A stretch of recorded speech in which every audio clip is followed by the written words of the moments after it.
সামনে বসবেন যাতে কথা বলতে সুবিধা হয়।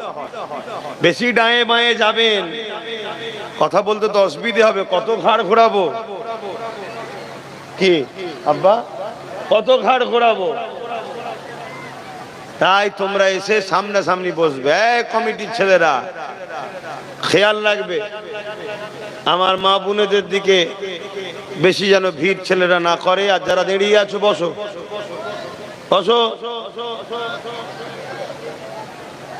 বসো। একটু উঁচু করে দেবে, নিচু নয়, উঁচু করে দাও, একটু উঁচু করে ঘিরে দাও। আলোচনার দিকে যাচ্ছি। সকলে প্রাণ খুলে উচ্চ আওয়াজে দরুদ শরীফ পড়েন। আল্লাহুম্মা সাল্লি আলা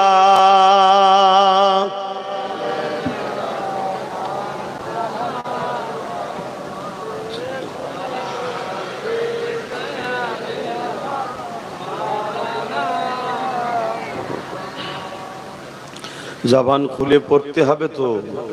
আল্লাহুম্মা সাল্লি আলা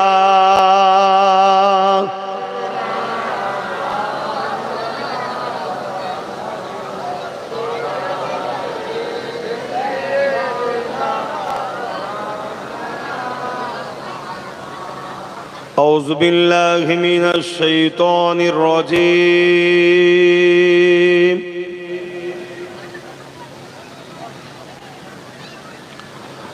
بسم الله الرحمن الرحيم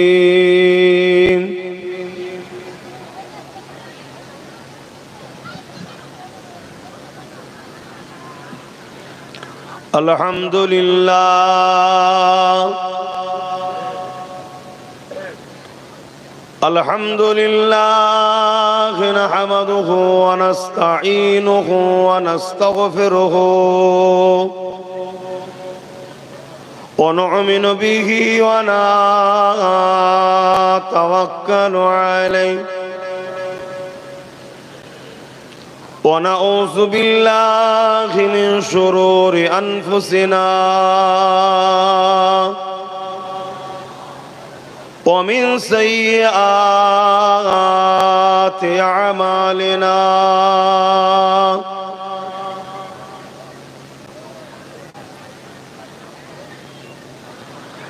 من يهدي الله فلا مضل له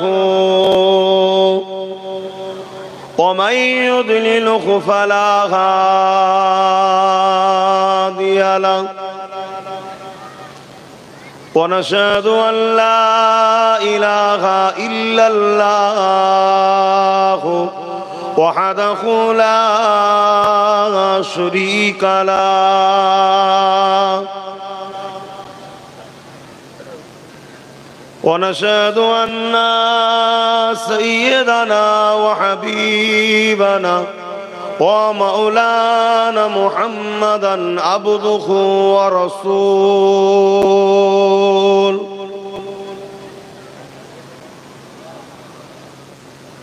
أما بعد فيا أيها الحاضرون رحمكم الله قال الله تعالى في كلام المجيد والفرقان الحميد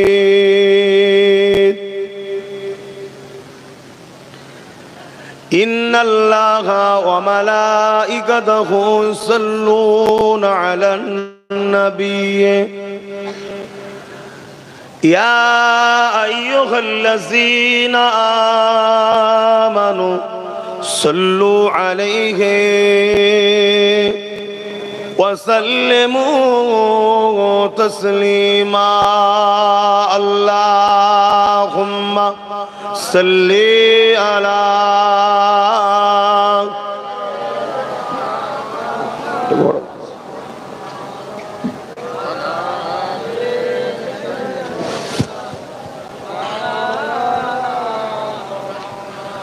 मोहब्बते अल्लाहुम्मा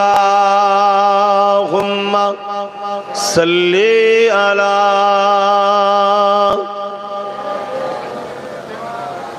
मौलाना मुहम्मद वला आली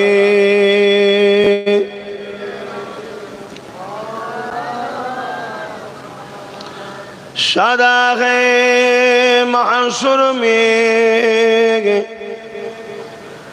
लब्बाई लब्बाई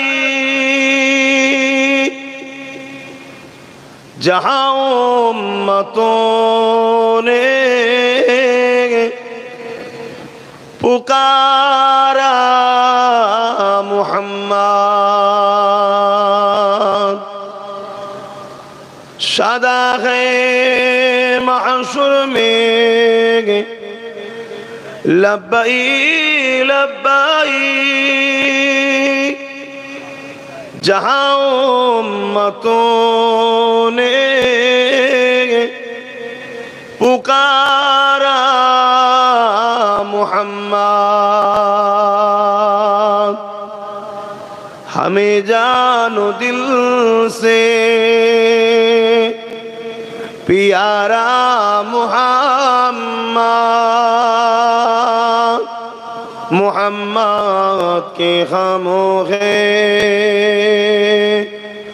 हमारा मुहम्मद अल्लाहुम्मा सल्ली अला जुरे जुरे पढ़े वला आली सय्यदना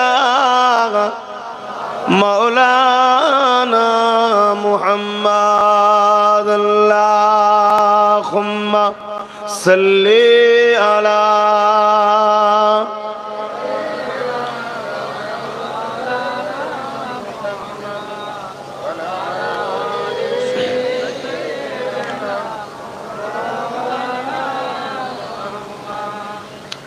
मदगार जिसी का रसूले खुदा हो उसे और हिम्मत का परवाह किया है मदद को चले आएंगे कमली वाला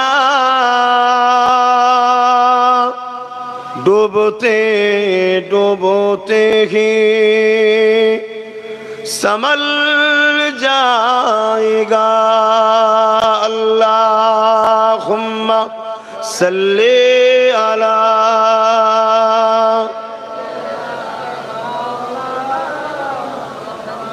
वला आली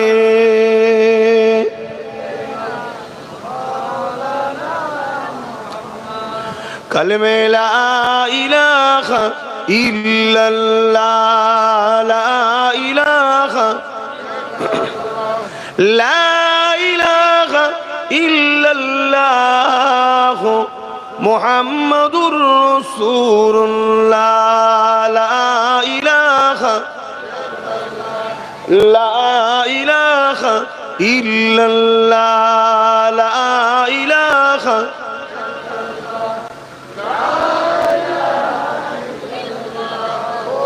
मुहम्मदुर रसूलुल्लाह हस्बी रब्बी जल्लल्लाह मा फी क़ल्बी खैरुल्लाह हस्बी रब्बी जल्लल्लाह मा फी क़ल्बी खैरुल्लाह नूर मुहम्मद सल्लल्लाह हक़ ला इलाहा इल्लल्लाह ला इलाहा इल्लल्लाह मुहम्मदुर रसूलुल्लाह अल्लाहुम्मा सल्ली अला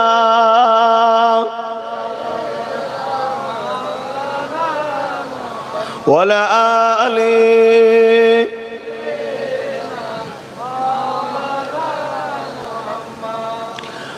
وقال الله تعالى في كلام المسيح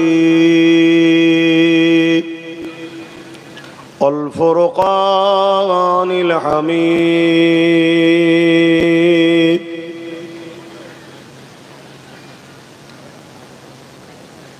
وما خلقت الجن والإنس إلا ليعبدون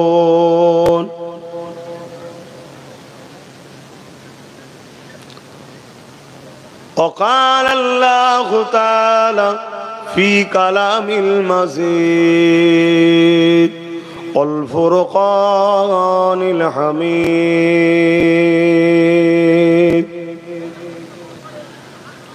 قل إن كنتم تحبون الله فاتبعوني يحببكم الله ويغفر لكم ذنوبكم والله غفور رحيم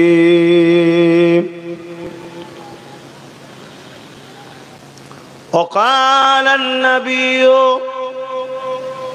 صلى الله عليه وسلم من أحب لله وأبغض لله وعات لله ومنع لله فقد استكمل الإيمان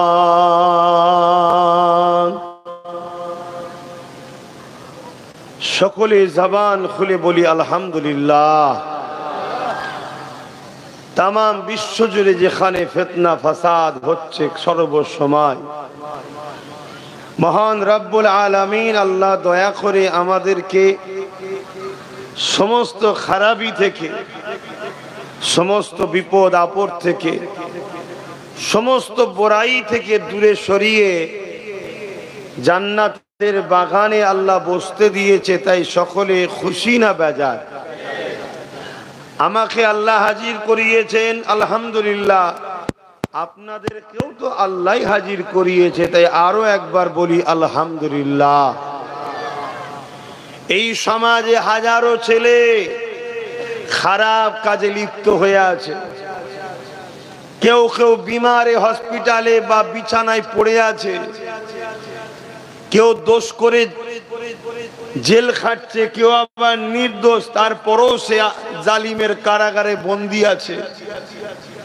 আল্লাহ সব কিছু থেকে মুক্ত করে আমাদেরকে এমন একটা জায়গায় বসিয়েছেন, যে জায়গায় বসার দরুন আল্লাহ আমাদের ছোট ছোট গুনাহগুলো এমনি মাফ করে দেন। জোরে বলুন সুবহানাল্লাহ।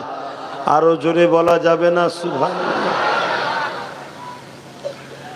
আমার নবী পাকের উম্মত উম্মতিরা, আমার ইসলাম ধর্মের অনুসারীরা, এই পৃথিবীতে হাজারো ধর্ম আছে, বা আমার দেশেও অনেক ধর্ম আছে, যার যার পছন্দ তার তার কাছে। আমি কারো পছন্দের পক্ষের বিপক্ষে কোনো কথা বলতে আসিনি। আমাদেরও একটা পছন্দ, আমাদেরও একটা ধর্ম আছে না নাই?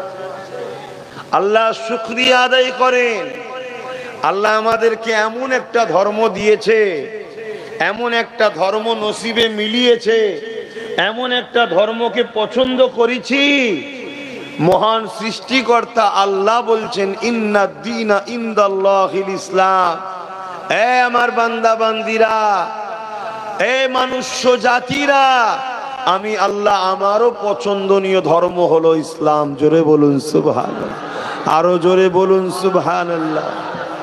আল্লাহ সেই ধর্মের ঘরে জন্ম দিয়েছে, এতে আমরা খুশি না বেজার? কিন্তু ইসলাম এর অনুসারীদের উপরে যুগ যুগ ধরে জুলুম অত্যাচার হয়ে আসছে। এটা সত্য না মিথ্যা? কারণটা কি? কারণ কি?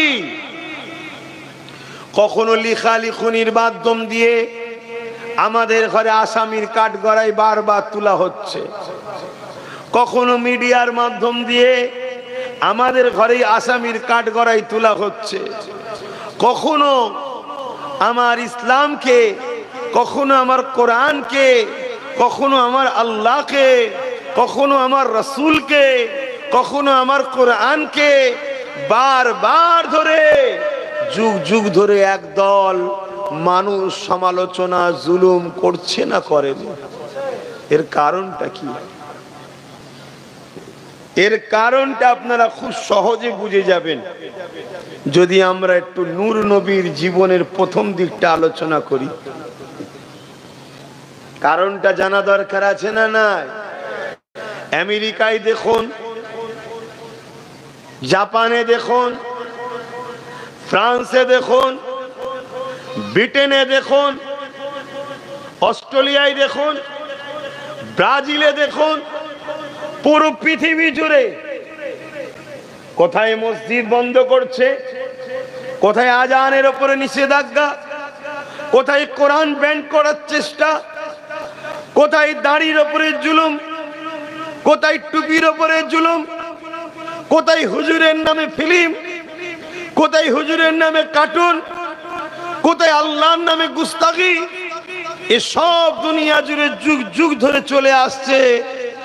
আমার সোনার ভারতটাই কিন্তু এত অসভ্য ছিল না। রিসেন্ট দেখছি আমার সোনার ভারতে একদল মানবরূপী পশু বেরিয়েছে, এরাও যেন আজকাল দেখছি উঠে পড়ে লেগেছে ইসলামের বিরুদ্ধে। কারণটা কি? কারণটা খুঁজবেন না? আমরা তো কোনোদিন সরকার তো বসিনি যে বাবা কারো সম্পত্তি লুটে নিয়েছি তাই আমাদের পিছনে লেগেছে।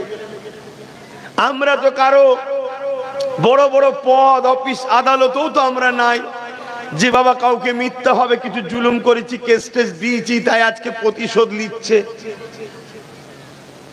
উপরন্তু আমরা আমাদেরই দোষে দীর্ঘ বছর ধরে গোলামির জিন্দেগি তো কেটিয়ে আসছি। কোন রকম ডাল ভাত খেয়ে পরিবার বাচ্চাদের নিয়ে নিজের মেহনতের পয়সায় আমরা আল্লাহ শুকরিয়া জিহালে আছি, আলহামদুলিল্লাহ বলি তো কাটাচ্ছি। উপরন্তু আমরা দেখতে পাই আমাদেরই সম্পদ, আমাদেরই জায়গা, আমাদেরই ওয়াকফের জায়গা, আমাদেরই মসজিদের জায়গা, আমাদের মাদ্রাসার জায়গা, আমাদের কবরস্থানের জায়গা, আমাদের খানকার জায়গা, আমাদের ঈদগাহর জায়গা দীর্ঘ বছর ধরে এক এক এক এক করে জালিমরা সব লুটে লুটে আসছে। কথায় কি কারো অসুবিধা হচ্ছে? আমি কি ভুল বলছি? কথা বলেন মিথ্যা বলছি? মিথ্যা যখন বলিনি, মুস্তাফা জানে রহমতের গোলামদের তো কষ্ট হওয়া উচিত নয়, কষ্ট হচ্ছে। এরপরও এত জুলুম কেন বলে? আমার চাকরি ও পেয়ে গেল, আমার জায়গা ও পেয়ে গেল, আমার অধিকার ও নিয়ে নিল, আমার পার্সেন্টটা ওরা নিল, সব কিছুতে আমরা খামোশ হয়েই তো আছি। তারপরও এত জুলুম কেন? এই জুলুমের কারণ হলো দুটো কারণ। প্রথম নম্বর কারণ হচ্ছে ইসলামের সত্যের কাছে যত অন্যায়কারী বদমাইশ জালিম ভণ্ড আছে তারা তাদের খদ্দেরকে ধরে রাখতে পারছে না, সব দলে দলে ইসলামে চলে যাচ্ছে। জোরে বলুন সুবহানাল্লাহ। আরো জোরে বলবেন না? এই একটা কারণ। যেমন কারণ ছিল আবু জেহেলের। আমার নবী তো আবু জেহেলকে বলেছিল নাকি তুই সরে যাবি, নেতা হব, আমি গদিতে বসবো, আমি রাষ্ট্র চালাবো, বলেছিল না? আল্লাহ নবী এসে বলেছিল আবু জেহেল এই নারীগুলোকে জ্যান্ত পুঁতে দিচ্ছ কেন? নারী তো মায়ের জাত, ওদেরকে ভোগ করছো কেন? নারীদের উপরে জুলুম করছো কেন? এই আমার মায়ের জাতেরা শোনেন, শোনেন, বাচ্চাদেরকে নূর নবীর প্রেমিক বানাবেন। যখন বয়স হবে বাচ্চার বাড়িতে ভাত পাবেন। আর নূর নবীর যদি প্রেমিক না বানান, ওই বাচ্চা বড় হয়ে মাকে বৃদ্ধাশ্রমে দিয়ে দেবে, না হয় মেরে তাড়িয়ে দেবে, যেটা সমাজে ঘটছে না ঘটেনি। আমার আলোচনা সবাই শুনছেন তো নাকি? আল্লাহ নবী এসে বলেছিল নারীদের কল্যাণ চায়, নারীদের আজাদ চায়, নারীদের উপরে জুলুম বন্ধ করো। আবু জেহেল বলল, মুহাম্মদ সাল্লাল্লাহু আলাইহি ওয়াসাল্লাম, তুমি এ কথা বলা বন্ধ করো। তোমার যদি মনে হয় কোন রাজত্ব করা দরকার, তাহলে বলে একটা ভাগ দিচ্ছ, ওই জায়গায় তুমি নেতৃত্ব দাও। অনেক কিছু নবীকে অফার দিচ্ছে। আমার নূর নবী বলেছিল, না, আমি মহান সৃষ্টিকর্তার পক্ষ থেকে মানুষ জাতিকে বাঁচাবার জন্য এসেছি। জোরে বলুন সুবহানাল্লাহ। কি জন্য এসেছে? বাঁচাবার জন্য। অনেক বড় কথা। আমার নবী পাকের উপরে আবু জেহেল রেগে গেল, উতবা রেগে গেল। তৎকালীন যারা নারীদের দেহকে শোষণ করত, নারীগুলোকে রাখেল বানিয়েছিল, নারীগুলো ভোগের জিনিস বানিয়েছিল, নারীদের অধিকার হরণ করেছিল, নারীদের উপরে জুলুম করেছিল, তারা দেখলো মুহাম্মাদের কণ্ঠ যদি বন্ধ না করা যায়, তাহলে আস্তে আস্তে আমাদের ঘরের বেটিরা, আমাদের ঘরের মেয়েরা সব মুহাম্মদ রসুলের দিকে চলে যাচ্ছে, তার মেসেজকে অ্যাকসেপ্ট করছে, তার কথার উপরে জীবন যাপন করতে শুরু করছে। তাহলে তো আমাদের খুব শিগগিরই এই অন্যায়ের সাম্রাজ্য মিটে যাবে। তাই আবু জেহেল বিরোধী শুরু করেছিল। তাহলে বিরোধী করার মূল কারণ বুঝতে পারছেন? আজকের দিনও পৃথিবী জুড়ে আবার তাকিয়ে দেখেন, নারীদের উপরে অমানবিক অত্যাচার হচ্ছে, নারীদের অধিকার হরণ হচ্ছে, অধিকারের নামে নারীদেরকে উলঙ্গ করা হচ্ছে, সভ্যতার নামে, স্বাধীনতার নামে নারীদেরকে ভোগের পাত্রী বানানো হচ্ছে। কিন্তু যখনই বিশ্বের শিক্ষিত নারীরা গুগলে সার্চ করছে আমার রসুলের জীবনী, তারা দেখছে প্রফেট মুহাম্মদ রসুলের মতো এত সুন্দর রাস্তা, আদর্শের রাস্তা কেউ তো দেখায়নি। তাই জন্মসূত্রে অন্য ঘরে জন্ম নিল, জন্মসূত্রে অন্য ধর্মে জন্ম নিল, সেই সব ঘরের ছেলে মেয়েরা, শিক্ষিতরা দলে দলে দলে দলে নূর নবীর উপরে ঈমান এনে কলেমা পড়ে মুসলমান হয়ে যাচ্ছে। জোরে বলুন সুবহানাল্লাহ। তার একটা চাক্ষুষ প্রমাণ আপনাদের বলছি। আমেরিকার বুশ চেয়েছিল ইসলামকে আমেরিকা থেকে মুছে দেব। আল্লাহর হুকুম, বুশেরই কন্যা ইসলাম কবুল করে কোরআনের হাফেজা পর্যন্ত হয়েছে। জোরে বলুন সুবহানাল্লাহ। পর্দা করেছে, নিকাব করেছে, কেন? সে আমার রসুলের জীবনী পড়েছে, সে কোরআনকে রিসার্চ করছে, দেখছে আমার সৃষ্টিকর্তা আমাকে তো রাস্তার পাথর বানায়নি যে আমি রাস্তায় পড়ে থাকবো। আমার সৃষ্টিকর্তা আমাকে হীরের থেকেও দামি করেছে। হীরে তো আলমারির লকারের মধ্যে নিরাপদে রাখা হয়। আমি মায়ের জাত, নারী, তাই আমাকে নিরাপদে থাকতে হবে। না হয় আমার দেশে যে নারীর উপরে জুলুম চলছে, প্রতি 1 সেকেন্ডে একটা করে নারী আমেরিকায় ধর্ষিত হয়, প্রতি 1 মিনিটে একটা করে নারী খুন হয়। তাহলে আজকে সেই নারীরা নিজেদের ইজ্জত বাঁচাবার জন্য, নিজেদের জান বাঁচাবার জন্য রাস্তা খুঁজছে। রাস্তা কোনো জায়গাতে তারা পাচ্ছে না, সব রাস্তাতে যে দেখছে খুন, ধর্ষণ, মার্ডার। তখন নূর নবীর জীবন আদর্শ দেখে তারা দেখছে এ থেকে বাঁচার উপায় হলো ইসলাম। জোরে বলুন সুবহানাল্লাহ। আরো চিৎকার দিয়ে বলুন সুবহানাল্লাহ, আরো উচ্চ আওয়াজে বলুন সুবহানাল্লাহ। জন্মসূত্রে তো মুসলমান আমরা, তাই ইসলামের উপরে দরদ বড় কম। খুঁজতে তো হয়নি, তালাশ তো করতে হয়নি, মেহনত করে তো বার করতে হয়নি, তাই এর উপরে গুরুত্ব বড় কম। তাহলে একদল দুশ্মন বুঝে আসছে। এই শুনছেন,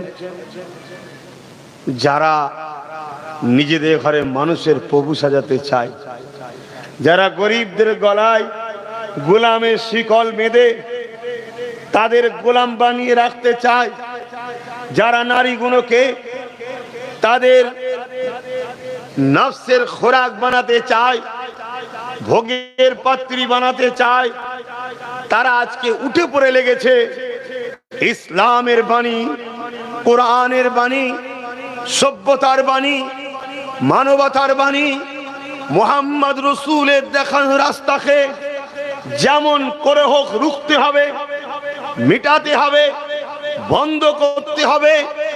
না হয় আমাদের এই মিশন চলতে চলতে অনেক দূর এগিয়ে যায়, কিন্তু আবার নূর নবীর বাণী আলোয় আলোকিত হয়ে ওই রাস্তা ভেঙে চুরমার হয়ে আবার ইনসাফের জগৎ পৃথিবীতে জেগে ওঠে। জোরে বলুন সুবহানাল্লাহ। তাই তারা উঠে পড়ে লেগেছে, কিন্তু সমস্যা একটা জায়গায়, সমস্যা একটা জায়গায়।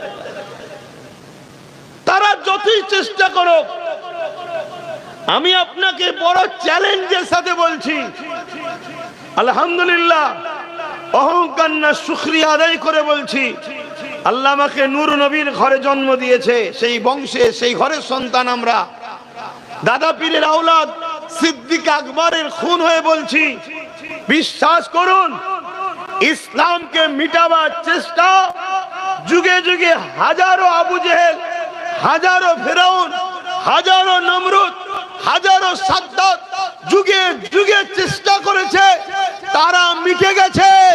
ইসলাম ছিল, আছে, তবে কিয়ামত পর্যন্ত থাকবে। জোরে বলুন সুবহানাল্লাহ। আরো চিৎকার দিয়ে বলুন আল্লাহু আকবার, বলুন আল্লাহু আকবার। ইসলামকে মিটাবার কোন মা তার সন্তান পয়দা দেয়নি, শুনছেন তো নাকি? কিন্তু সমস্যাটা অন্য জায়গায়। সমস্যা হচ্ছে আমরা তো মিটে যাচ্ছি। সমস্যাটা কোথায়? আমরা তো মিটে যাচ্ছি। কারণটা কি? কারণটা মন দিয়ে শুনবেন বাপ, যদি না শোনেন ঠকতে হবে। পেটের জন্য মালদায় ছুটে আসিনি, আমি বলছি, আগেও বলেছি, আজও বলছি, পেটের জন্য মালদায় ছুটে আসিনি, নূর নবীর উম্মতদেরকে বাঁচাবার চেষ্টায় ছুটে এসেছি। আর বাঁচতে গেলে আপনাকে নূর নবীর কথাই অনুযায়ী চলতে হবে। আমি ওই রাস্তাটা শুধু দেখিয়ে দিচ্ছি।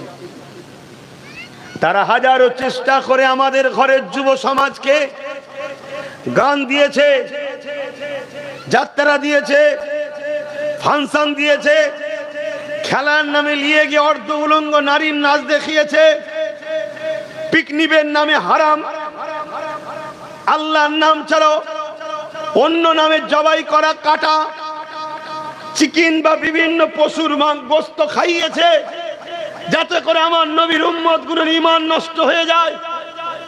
এরপরেও তারা দেখছে মুসলিমিও হলো একদল লোককে তো আমরা এখনো পারলাম না, একদল লোককে পারলাম না।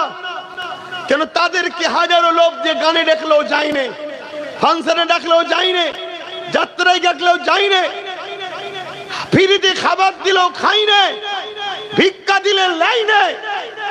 এদেরকে মিটাতে হবে, এদেরকে মিটাতে হবে। এদেরকে মিটাবার জন্য নতুন একটা পরিকল্পনা শুরু হয়েছে। ওই পরিকল্পনার জন্য আজকে আমরা মূলত ধ্বংসের মূল কারণ হয়েছি।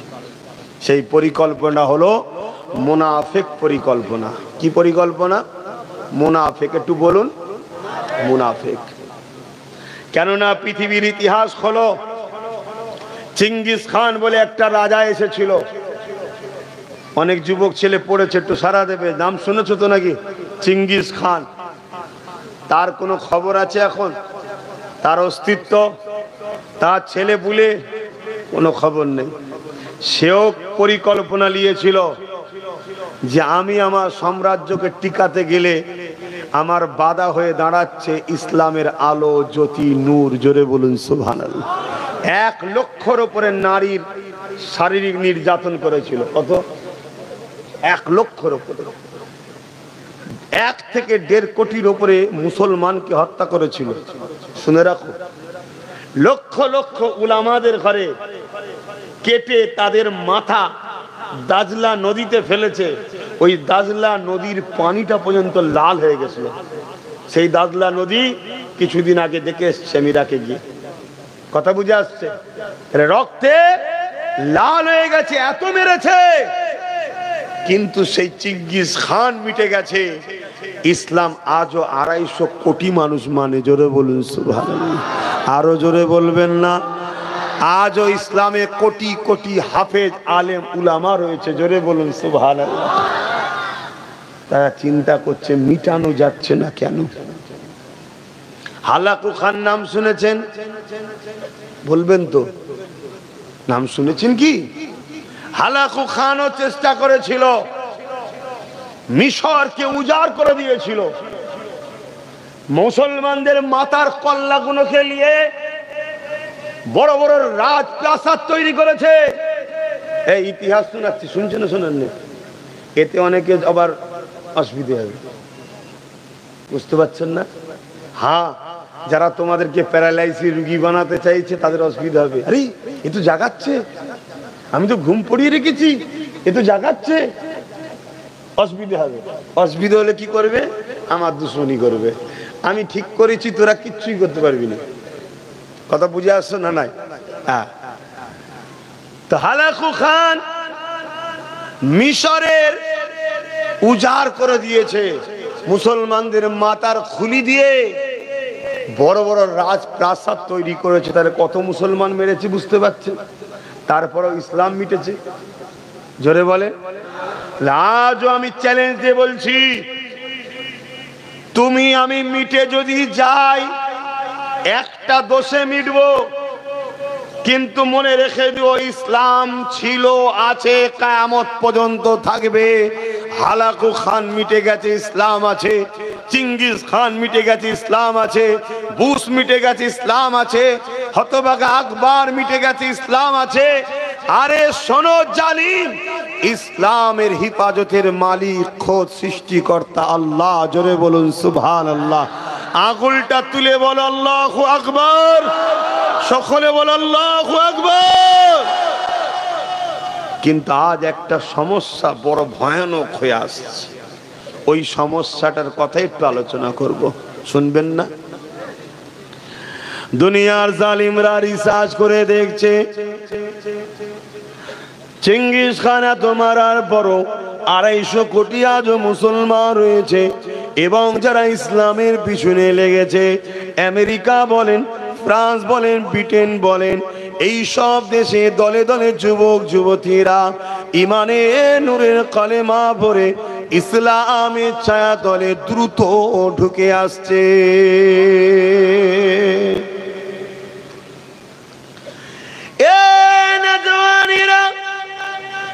আমার আব্বা জানেরা, আমার আম্মা জানেরা, আজ বিশ্ব যখন রিসার্চ করে দেখতে লেগেছে, এত বড় বড় আঘাত এদের উপরে দেওয়া হয়েছে, এত বড় বড় হত্যা লীলা এদের উপরে চালানো হয়েছে, এদেরকে বারবার এত ক্ষতি করা হয়েছে, পুরো বাগদাদকে পুড়িয়ে দিয়ে উজাড় করে দেওয়া হয়েছে, পুরো ইরাকের জমিনেতে এমন করে চিঙ্গিস খান মেরে মেরে শেষ করে দিয়েছে। এইভাবে বিশ্ব জুড়ে এদেরকে বারবার ক্ষতি করা হয়, বারবার মিটানোর চেষ্টা করা হয়, তথাপিও কোন পাওয়ারের জোরে এরা আবার উঠে দাঁড়িয়ে যায়। এদেরকে তো রাজ ক্ষমতা দেওয়া হয়নি, এদেরকে তো প্রশাসনিক ক্ষমতা দেওয়া হয়নি, এদেরকে তো বিভিন্ন দরবার দপ্তরে বসানো হয়নি। এরা বেকার গরিব খেটে খাওয়া মানুষ, এরা সমাজের মানুষ, এরপরও এরা বারবার বারবার কি করে উঠে দাঁড়ায়। এদের ওপরে কত সুনামি আনা হয়েছে, এদের ওপরে কত জুলুম অত্যাচার চালানো হয়েছে, তথাপি এদেরকে মিটানো যায় না। কোন পাওয়ারের জোরে এরা দাঁড়িয়ে যায়? দুনিয়ার প্রত্যেকটা জালিম রিসার্চ করে দেখে নিয়েছে, এদের হৃদয়ে একটা পাওয়ার আছে, ওই পাওয়ারের কাছে দুনিয়ার সব পাওয়ার মিটে যায়। ওই পাওয়ারের কাছে পরমাণু পাওয়ারও কিছু নয়, ওই পাওয়ারের কাছে আমেরিকাও কিছু নয়, ওই পাওয়ারের কাছে ব্রিটেনও কিছু নয়, ওই পাওয়ারের কাছে পৃথিবীর সমস্ত জালিম এক জায়গায় হয়ে গেলেও কিছু নয়। ওই পাওয়ারটার নাম হলো ঈমান, ঈমানের পাওয়ার। আরো জোরে বলুন সুবহান। কিসের পাওয়ার? ঈমানটা কি জিনিস? বারুদ দিয়ে তৈরি করা নাকি? পরমাণু বোমার যে সব মেটেরিয়াল আছে সেগুলোতে তৈরি করা নাকি? কি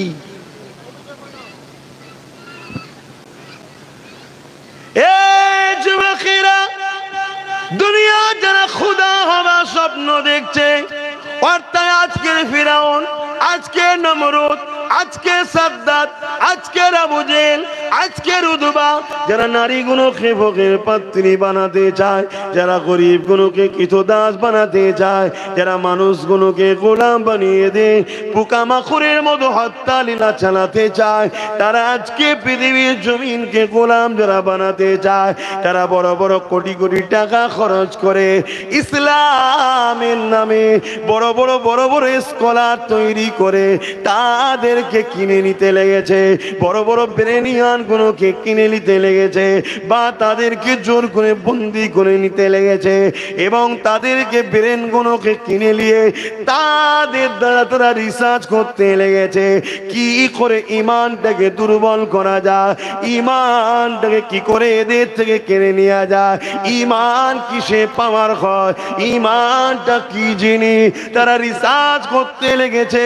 ওই সকল স্কলাররা যারা অর্থের লোভে বিক্রি হয়েছে, ওই সকল মুফতি মৌলানা আলেমরা যারা অর্থের লোভে বিক্রি হয়ে গেছে, তারা পরামর্শ দিতে লেগেছে ইমান দুটো জিনিসের উপরে দাঁড়িয়ে আছে, একটা হলো নবীর প্রেম আর একটা হলো নবীর আদব। এদের দিল থেকে নবীর প্রেম আর আদবকে কেড়ে নাও, তালিরা দুর্বল হয়ে যাবে।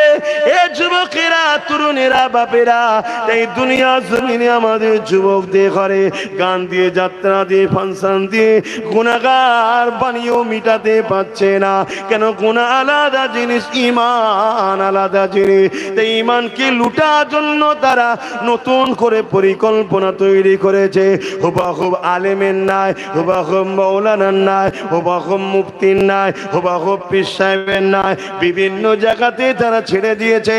তারা ঘুরিয়ে ফিরিয়ে কলে কৌশলে তোমার আমার ইমানকে নষ্ট করার চেষ্টা করছে, নবীর প্রেম করাতে চাইছে, নবীর আদব কমাতে চাইছে, যাতে করে তোমার আমার ইমানটা নষ্ট হয়ে যায় বা দুর্বল হয়ে যায়। কেননা নষ্ট ইমান যদি হয়ে যায়, দুর্বল যদি ইমান হয়ে যায়, তাহলে তোমাকে আমাকে অন্য কাউকে মারতে হবে না, নিজেরাই লড়াই করে করে শেষ হয়ে যাব। শুনছেন তো নাকি? আমার ওয়াজ সবাই বুঝছেন তো নাকি? আমি যা আলোচনা করি সব জায়গায়, এই আলোচনাতে আমার দুশ্মন বারে বার এভাবে আলোচনা খারাপ লিখছি, কাউকে ছোট করছি না, নিজেকে বড় করছি না। সাহস থাকলেও অনেকে করে না বা করতে পারে না। কি গো, বলা ভুল হচ্ছে নাকি? কথা বলো। কিন্তু তোমরা আমার নবীর উম্মত, তোমাদের জন্য নবী আমার মদিনার জমিনে কাঁদছে, তোমাদেরকে বুঝাতে হবে। তাই বুঝাবার চেষ্টা করছি। বাপ, তাতে যদি আমার জীবনটা লাগাতে হয় লেগে যাক, কোনো অসুবিধা নেই। কেন, জীবন তো এমনি যাবে একদিন, আজ নাই কাল। কিন্তু তোমাদের ঘরে নবীর সঙ্গে জুড়তে গিয়ে, বাঁচাতে গিয়ে, নবীর উম্মতকে বাঁচাতে গিয়ে যদি জীবন যায়, আমি নিজেকে ধন্য মনে করব যে আল্লাহ আমাকে এর বিনিময়ে জান্নাত দান করবে ইনশাল্লাহ। কেন, মরে সবাই যাবে, যাবে না? যাবে না? কি গো, বলবেন তো? পীর সাহেব হলে মরবে না? মুরিদ হলে মরবে না? নামাজি হলে মরবে না? বেনামাজি হলে মরবে না? নেতা হলে মরবে না? প্রজা হলে মরবে না? কত আমার দেশের সিএম মরে গেছে, এই রাজ্যের কত আমার দেশের পিএম মরে গেছে, আজ যে আছে সেও একদিন চলে যাবে। কত পীর সাহেব এসেছিল তোমার এলাকায়, এক এক করে সব ইন্তেকাল হয়ে গেছে। আজ এসছে, কাল আমিও কোন দিন ইন্তেকাল হয়ে যাব, তাই তো নাকি? কিন্তু তোমাকে হক কথা শিখাতে হবে, হক কথা বলতে হবে, না চোখের সামনে তোমার আমার মা বোন বেটিদের ইজ্জত আবরু লুণ্ঠন হবে, কিচ্ছু করতে পারবে না। আর এ থেকে রুকার উপায় হলো তোমার আমার ঈমানকে শক্তিশালী করতে হবে। জোরে বলুন সুবহানাল্লাহ। ঈমান শক্তি হয় কিসে? নবীর প্রেম ও আদবে। কেন আমাদের নিসবত নবীর সঙ্গে দূরত্ব হয়ে গেছে। এটা বড় প্ল্যান করে দুনিয়া জুড়ে তৈরি করা হয়েছে, বড় প্ল্যান করে করা হয়েছে। নবীর প্রেম ও আদব কমে যাওয়ার জন্য আজকে যারা সোজা হয়ে দাঁড়াতে পারেনি তারাও আমাদেরকে গালি দিয়ে চলে যাচ্ছে। কথা কিছু মাথায় ঢুকছে না, ঢোকে না কেন? বুঝে নিয়েছে এদের মধ্যে থেকে মেডিসিন বেরিয়ে গেছে। সামান্য হাতে যদি কারো একটা লাঠি থাকে, দুটো লোক যদি কথা বলে বুঝে বলে কেন হাতে লাঠি আছে, কি বলে না বলে না? সামান্য যদি হাতে একটা বন্দুক থাকে, 10টা লোক কথা বলার সময় একটু বুঝে বুঝে কথা বলে কেন হাতে বন্দুক আছে। আরে পরমাণু বোমার থেকে হাজারো কোটি লক্ষ গুণ শক্তিশালী পাওয়ার জিনিসের নাম হলো নবীর প্রেম ও আদব, যাকে বলা হয় ঈমান। জোরে বলুন সুবহানাল্লাহ। আপনারা জানেন না, বাগদাদের সুলতানে বাগদাদ, সমস্ত ওলি কুলের সম্রাট, পীরানে পীর দস্তগীর, গৌসুল আজম, বড় পীর আব্দুল কাদের জিলানী আল বাগদাদি রাহমাহুল্লাহ রাদিয়াল্লাহু তাআলা আনহু হুজুরের বাগদাদে যখন আমেরিকা বোম্বিং করছিল, ফ্লাইট থেকে বোম ফেলছিল, একটা বোমও ফাটেনি। কিসের জন্য হাজার হাজার বোম পড়ে ফাটলো না? এ যুবক শুনে রেখে দাও, কেন বাগদাদের জমিনে এমন একজন রয়েছে, দুনিয়া থেকে চলে যেতে পারে 800-900 বছর হয়েছে, কিন্তু তিনার ইমানের পাওয়ারের কাছে হাজার হাজার বোম পড়ছে ঠিকই, ফাটার ক্ষমতা পাইনি। জোরে বলুন সুবহানাল্লাহ, আরো জোরে বলুন সুবহানাল্লাহ। আর আজকে আমরা এত মুসলমান, এত মসজিদ, এত নামাজ, এত রোজা, এত হজ, এত যাকাত, এরপরও আমার মসজিদকে লুটার ধান্দা, আমার মাদ্রাসা ঢোকার ধান্দা, আমার কবরস্থান লুটার ধান্দা, আমার কওমের বেটিদের উপরে জুলুম, আমার কওমের বেটি বোরখা পরে স্কুলে যাবে তাকে বারকত দেওয়া হবে, আমার কওমের ছেলে দাঁড়িয়ে রাখবে চাকরি দেবে না, আমার কওম। কেন? আমরা সব প্রেমের দিক দিয়ে ভাটা পড়ে গেছে। আমি কি ওয়াজ করছি বুঝছেন তো নাকি আপনারা? আনায় বেকার বোকা হবে বাপ। তাহলে বলুন, দুটো গল মানে কি বলে ওয়াকিয়া, দুটো প্লেন বলে চলে যায়, ওগুলো খারাপ নাই, ভালো। দুটো প্লেন ওয়াকিয়া বলে দিই, এই হয়েছে এই হয়েছে, দুটো মহব্বতের কথা বলে চলে যায়। শুধরে যান। ইতিহাসের পাতা তারা খুলেছে, আপনারা কি কখনো খুলে দেখেছেন? এ নওজওয়ান তরুণেরা, বাপেরা, মক্কা জমিনে যখন আমার নবী পাকের উপরে জুলুম বেড়েছিল, আমার আল্লাহ ইজাজত দিয়েছিলেন, হাবি আপনি ইয়াসরিব মদিনাতে চলে যান। অনেক লম্বা কথা, মদিনার জমিনে আমার নবী চলে গেলেন। মদিনার জমিনে গিয়ে নবী আমার দ্বীনের কথা মানুষকে শোনায়। এই খবরটা বুঝে উতবা সাইবার কাছে চলে গেল। তারা এমন করে মক্কা থেকে 1000-এর উপরে লোক নিয়ে, যোদ্ধা নিয়ে, সুসজ্জিত শস্ত্র তৈরি যোদ্ধা নিয়ে, ঘোড়া উট তীর বল্লম নিয়ে, অস্ত্র নিয়ে মদিনার উপরে হামলা করার জন্য আগে আসতে লাগলো।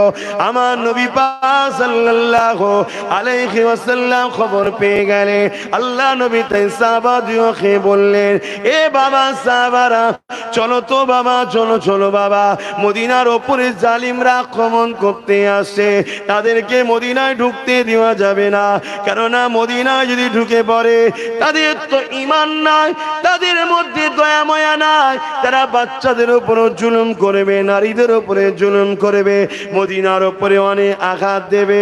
বাবা চলো তাদেরকে ওখানে ডিফেন্স করব, মোকাবেলার জন্য নয়, তাদেরকে মদিনায় ঢুকার আগে আমরা রুকে দেব।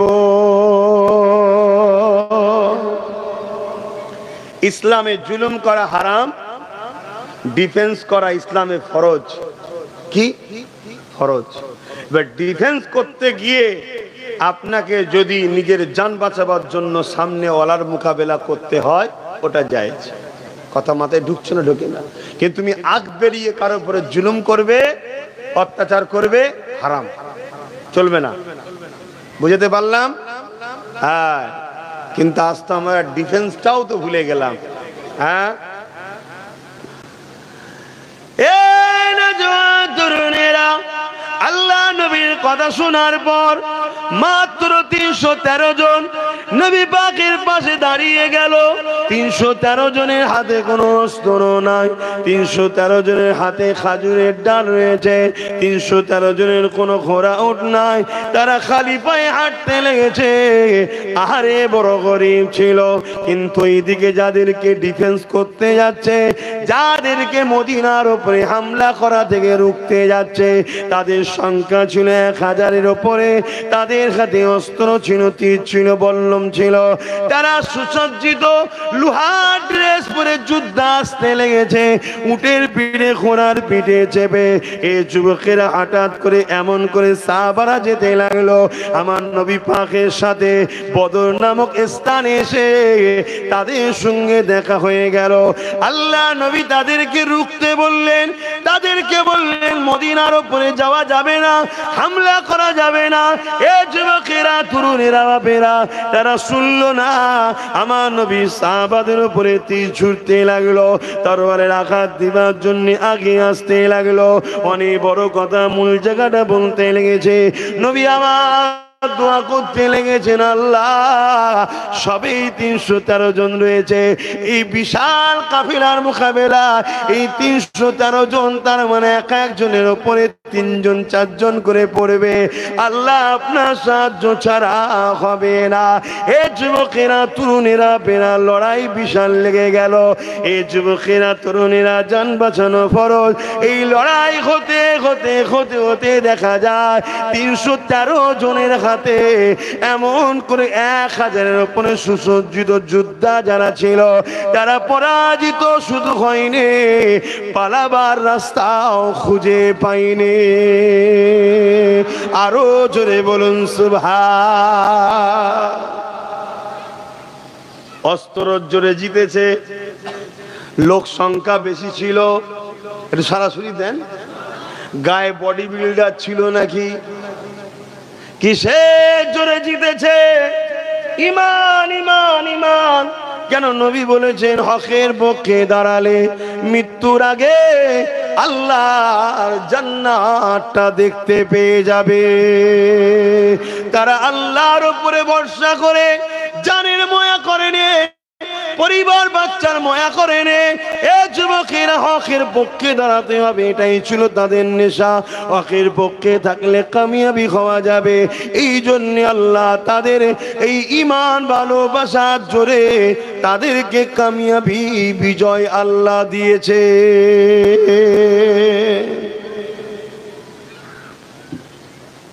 নিশ্চয়ই আপনারা জানেন, কিন্তু আমি কথাটা বললাম কেন? তাহলে জিতলাম কিসের জোরে? ঈমান। তাই পৃথিবী জুড়ে আজকে চেষ্টা চলছে ঈমানকে বার করে নাও। যদি বার নাও করতে পারো, দুর্বল করো।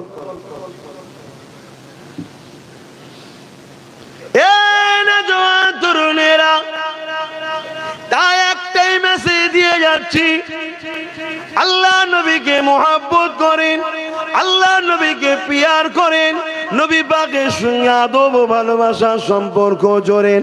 দেখবেন কোথা থেকে আল্লাহ আপনাকে সাহায্য করবে, আপনি নিজেও ভাবতে পারবেন না। হাজারো তো চেষ্টা করলেন, কখনো এর ঝুলিতে গিয়ে বাঁচবো, বাঁচতে পারলেন না। কখনো ওর ঝুলিতে গিয়ে বাঁচবো, বাঁচতে পারছেন না। কখনো ওর ঝুলিতে গিয়ে বাঁচবো, বাঁচতে পারছেন না। এক কথাই মনে রাখবেন, যারই ঝুলিতে যান না কেন, সেই আপনাকে লুটার জন্য ঘুরে বেড়ায়। আপনি দুনিয়ার সবাইকে ছেড়ে দিয়ে আমার নূর নবীর কদমে আসুন, আমার নবীকে পেয়ার করুন, আমার নবীকে মোহাব্বত করুন। আমার নবীর পেয়ার মোহাব্বত আদব বাড়ান, আপনার ঈমানের পাওয়ারটা বেড়ে যাবে। আপনি জবান খুলতে দেরি হবে, আল্লাহ আপনার দোয়া কবুল করতে দেরি করবে না। এই যুবকেরা, তরুণেরা, নিশ্চয়ই আপনারা জানেন মসজিদে আকসা নিয়ে আজ পৃথিবী জুড়ে নতুন করে বলার কিছু নাই। তারপরও স্মরণ করিয়ে দিই, এই মসজিদে আকসা নিয়ে পৃথিবী জুড়ে আবার হই হই হতে লেগেছে। এই মসজিদে আকসা নিয়ে এর আগেও অনেকবার হই হই হয়েছে। ফারুক আজমের জমানা তো হয়েছে।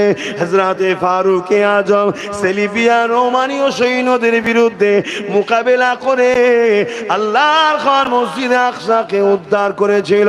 এই যুবকেরা, তরুণেরা, বাপেরা, হাজরাতে এমন করে দেখা যায় দীর্ঘদিনের পরে আবার এই মসজিদে আকসা মুনাফিক মুসলমানদের কারণে আবার চলে যায় সেলিবিয়া সৈন্যদের হাতে। মনে রাখবেন, আমাদের মধ্যে যে মুনাফিক মুসলমান রয়েছে ওদেরকে যদি চিনতে না পারে আমরা বারবার ঠকেছি, আগামী তো ঠকতে হবে। এই তারিখ গুলোকে জানুন, এই মসজিদে আকসা ওমর ফারুকের ওসিলায় আল্লাহ পাক উদ্ধার করেছিলেন, আজাদ করিয়েছিলেন রোম সম্রাটের হাত থেকে, রোম সাম্রাজ্যের হাত থেকে। কিন্তু তারপরেতে আবার মুনাফিকদের পাল্লায় পড়ে ওই মসজিদে আকসা আবার সেলিবিয়ারা দখল করে। এই যুবকেরা, তরুণীরা, বাপেরা, এই জমিনের উপরে একটা মা আর একটা বাপ, তাদের নিকাহ হলো। নিকাহ হওয়ার পরে একটা সন্তান হলো, যার নাম হলো হযরতে সালাউদ্দিন আইবি। তিনি যখন 9 বছর বয়স ছিলেন, এই যুবকেরা বাজারে গিয়েছে নিজের চাচার সাথে। বাজারে যাবার পরে মসজিদের মেহরাব কেনার জন্য গেছে। ওই মেহরাব কিনতে গিয়ে একটা সুন্দর মেহরাব পছন্দ হয়েছে। চাচাকে বলতে লেগেছে, চাচা যান, ওই মেহরাবটা আপনি কেনেন, আমাদের মসজিদে লাগাবো। দোকানদার বলতে লেগেছে, এ বাবা বালক ছেলে, ওই মেহরাবটা বিক্রি নয়, ওই মেহরাবটা আমি গিফট করব। তাকে কাকে গিফট করবে? যে কিনা ওই মেহরাবটা মসজিদ আকসায় লাগাতে পারবে।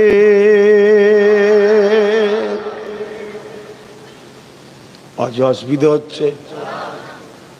বয়স তখন কত? 9 বছর। মেহরাব পছন্দ হয়েছে, আমাদের মসজিদে লাগাবো। আর দোকানদার বলছে ওটা বিক্রি নয়, ওটা গিফট করব। কাকে? যে কিনা মসজিদে আকসায় গিয়ে লাগাবে। মসজিদে আকসা তখন কাদের দখলে? সেলিবিয়া সৈন্য, পৃথিবীর নাম করা সৈন্য, যারা ইতিহাস পড়েছে জানে। শুনছেন তো নাকি? আর কত সৈন্য ঘিরে রেখেছে? 4 লক্ষ অস্ত্র ঘিরে রেখেছে। আজান বন্ধ, নামাজ বন্ধ। আজ যে মসজিদ মাদ্রাসা নিয়ে হুড়োহুড়ি হচ্ছে, এটা নতুন কি? এটা নতুন নয়। কিন্তু উদ্ধার করতে গেলে যাদের প্রয়োজন, আমাদের ঘরের মায়েরা সেই সন্তান জন্ম দিতে পারছে? কথা বলছে না তো। কি করে পারবে? ফ্রিতে আপনি ভিক্ষা খাচ্ছেন, সালাউদ্দিন আইবি হয়? আর কথা মাথায় ঢুকছে না? ঢোকে না। এটা প্ল্যান। 100 বছর ধরে প্ল্যান হচ্ছে। আজকে যে দিনগুলো ঘটছে, 100 বছর ধরে প্ল্যান চলছে।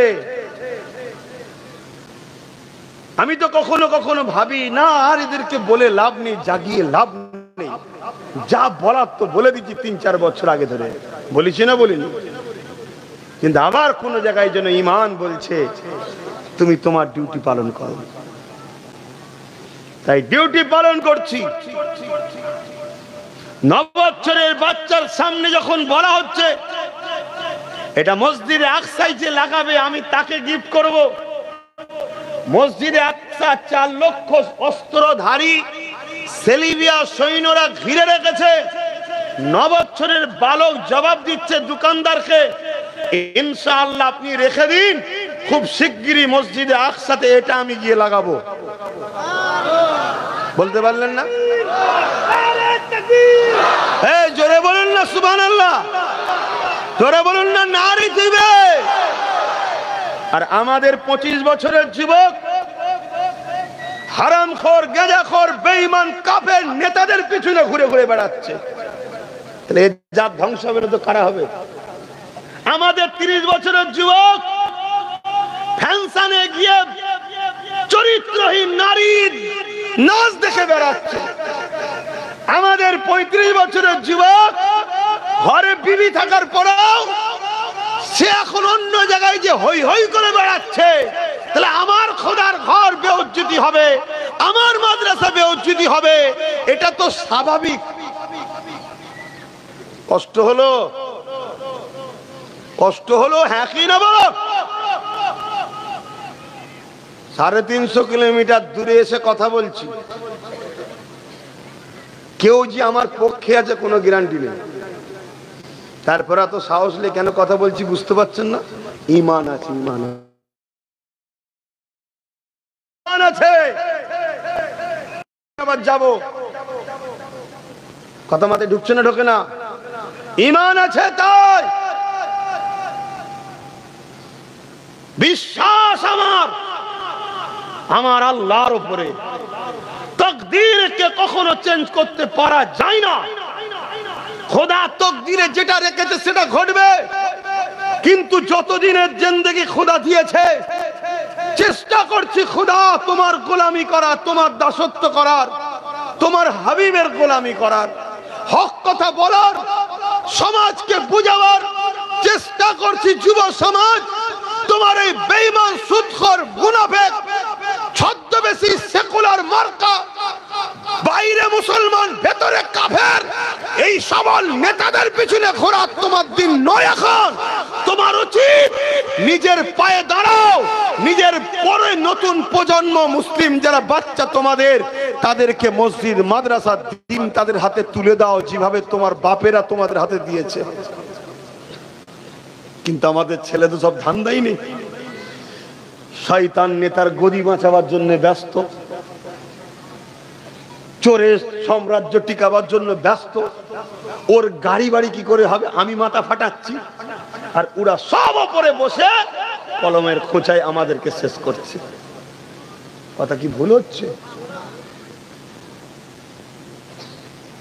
ওরাই আমার আল্লাহর নামকে ব্যানারে ঝুলাবে, ওরাই আমার নবীর নামকে ব্যানারে ঝুলাবে, ওরাই আমার নবীর কার্টুন তৈরি করবে, ওরাই আমার ইসলামের বিরুদ্ধে ছোট বড় কথা বলবে। আর তুমি যে যখন বলবে প্রশাসন বন্ধুকে যে ভাই একটু দেখো না, দেখছি দেখছি দেখছি, ততক্ষণ দেখবে না যতক্ষণ না যেটা চাইছিল ওটা হবে। কথা কিছু মানে ঢুকছে না কেন? প্রশাসনের কি ইচ্ছা নেই? আছে, কিন্তু প্রশাসনের ওপর থেকে ফোন আছে তুই যাবিনি আমার হুকুম ছাড়া। কথা বুঝছেন না? বুঝলেন না? যে এই গন্ডগোল লেগে গেল, চলে এলো, তৎক্ষণ করতে তোমার আমার দু তিনটে পড়ে গেছে। শুনছেন না? শুনুন, এটা তো গেল গেল। তারপরে কি হবে? তারপরে হবে কি? হাজার হাজার নিরীহ বেচারির জানেই নি হয়তো কি ঘটেছে, হঠাৎ করে বলছে চকু দিয়ে যাবো। কি কইছি আমি? সে তো আসছিল, কোথায় কোথায় মার পুটাল লাঠি পাচাই চল গাড়িতে নিয়ে গিয়ে ভোটা দিল। 6 মাস, 1 বছর, 1.5 বছর। এই শুনছেন? খুব ভাল লাগছে না? দুদিন আগে দেখছিলাম একটা মুরব্বী লোকের দাঁড়িয়ে ধরে টানচার গালে চড় মারছে। তোর বাপকে দি কালকে ধরে মারে? হ্যাঁ যুবক, কালকে তোর বাপকে মারে, কেমন লাগবে? সব কিছুর জন্য দোষ তোমার আমার, এ সব কিছুর দোষ তোমার আমার। আমি কোন হুকুমত, কোন সরকার, কোন গভর্নমেন্ট, কোন পুলিশ কাউকে দোষ দেবো না। সব দোষ তোমার আমার। কেন? তুমি আমি তো এদেরকে সব ঠেলে ঠেলে তুলে বসিয়েছি। বস বস বস, আমার মা, আমার বোন, আমার বাপ, আমার ইসলাম, আমার কোরআনকে শেষ কর। বস, কি ভাবছো আল্লাহ তোমায় ছেড়ে দেবে? দেখো, এইটুকু ছেলের হাতে মোবাইল, ওইটুকু ছেলের হাতে মোবাইল। তাহলে বলো, এরা বড় হয়ে ইসলামকে বাঁচাবে? তাহলে এর জন্য দোষী কে বলুন? এর বাপ মা। তোমরা কি ভাবছো জানি না, যে হুজুর এরকম করে কথা বলছে, হুজুরে কি ভয় লাগে না আমরা যে দাওয়াত না করি? দূর হয়ে যায়।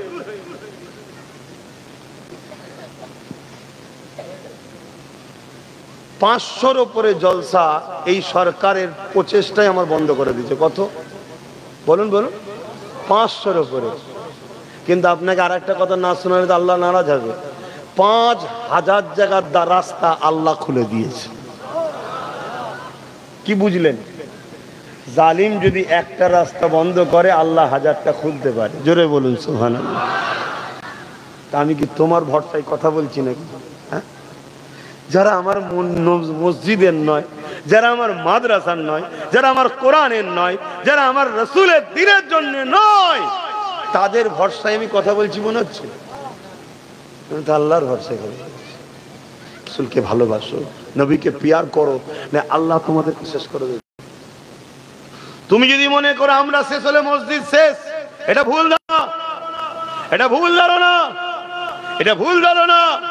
শুনে রাখো, সর্বপ্রথম যে বাবরিতে আঘাত দিয়েছিল আল্লাহ তাকে ইসলামের কলেমা পড়িয়ে তার দ্বারা 100 মসজিদ আল্লাহ করিয়ে নিয়েছে। জোরে বলুন সুবহানাল্লাহ। তুমি যদি মনে করো আমি শেষ মানে ইসলাম শেষ, না, ভুল ধারণা। আবু জেহেল নবীর সবথেকে বড় দুশমন ছিল। আবু জেহেলের ছেলে ইকরামাকে আল্লাহ ঈমানের কলেমা পড়িয়ে নবীর গোলাম বানিয়েছিল। জোরে বলুন সুবহানাল্লাহ। তুমি যদি মনে করো আমি শেষ, তো সব শেষ, ভুল ধারণা। যে বুশ বলেছিল আমেরিকায় মুসলমান ঢুকতে দেবো না, সেই আমেরিকাতেই বুশের কন্যাকে মুসলমান আল্লাহ বানিয়েছে। জোরে বলুন সুবহানাল্লাহ। যে চিঙ্গিস খান বলেছিল ইসলাম মুছে দেবো, তার পুতা ছেলেকে ঈমানের কলেমা পড়িয়ে আল্লাহ সম্রাটের আসনে বসিয়ে তার দ্বারা পুরো বাগদাদকে, ইরাককে আবার সাজিয়ে দিয়েছে। জোরে বলুন সুবহানাল্লাহ। তুমি আমি যদি এই নিয়ামতের কদর না করতে পারি, মসজিদ, মাদ্রাসা, কোরআন, রাসূল, দ্বীন ইসলামের, আল্লাহ তোমার আমার থেকে কেড়ে নিয়ে তোমাকে আমাকে শেষ করে অন্য ধর্মের ঘরের ছেলেদেরকে মুসলমান করিয়ে তাদের হাত দায়িত্ব দিল। তোরা দেখ, কিছু বুঝছো? তাহলে বলো পরিবর্তন হবে না হবে না? হও, পরিবর্তন হও, পরিবর্তন হও। রাসূল ছাড়া কেউ আমাদের নয়। আমাদের সব সময় মাথায় রাখতে হবে নবী, নবী। যে রাসূলের পক্ষে সেই মুফতি আমার, যে রাসূলের পক্ষে সেই পীর সাহেব আমার, যে রাসূলের পক্ষে সেই ইমাম আমার, যে রাসূলের পক্ষে সেই বক্তা আমার, যে রাসূলের পক্ষে সেই নেতা আমার, যে রাসূলের পক্ষে সেই লিডার আমার। যদি সে দেশের পিএম হয়, সিএম হয়, যদি রাসূলুল্লাহ না হয়, তাকে বাদ দাও, তার ডাকে সাড়া দিও না। তোমায় যদি কেউ ভালোবাসে রাসূলুল্লাহর জন্য ভালোবাসবে, তোমাকে কেউ যদি দুশ্মনী করে রাসূলুল্লাহর জন্য করবে, তুমি রাসূলের হয়ে যাও।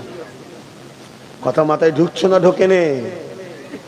অসুবিধা হচ্ছে নাকি পিছনের ভাইদের? একটু হাতটা তুলে বলবেন অসুবিধা হচ্ছে? High high high high high, আহা, কোথায় আমরা শেষ হয়ে গেলাম।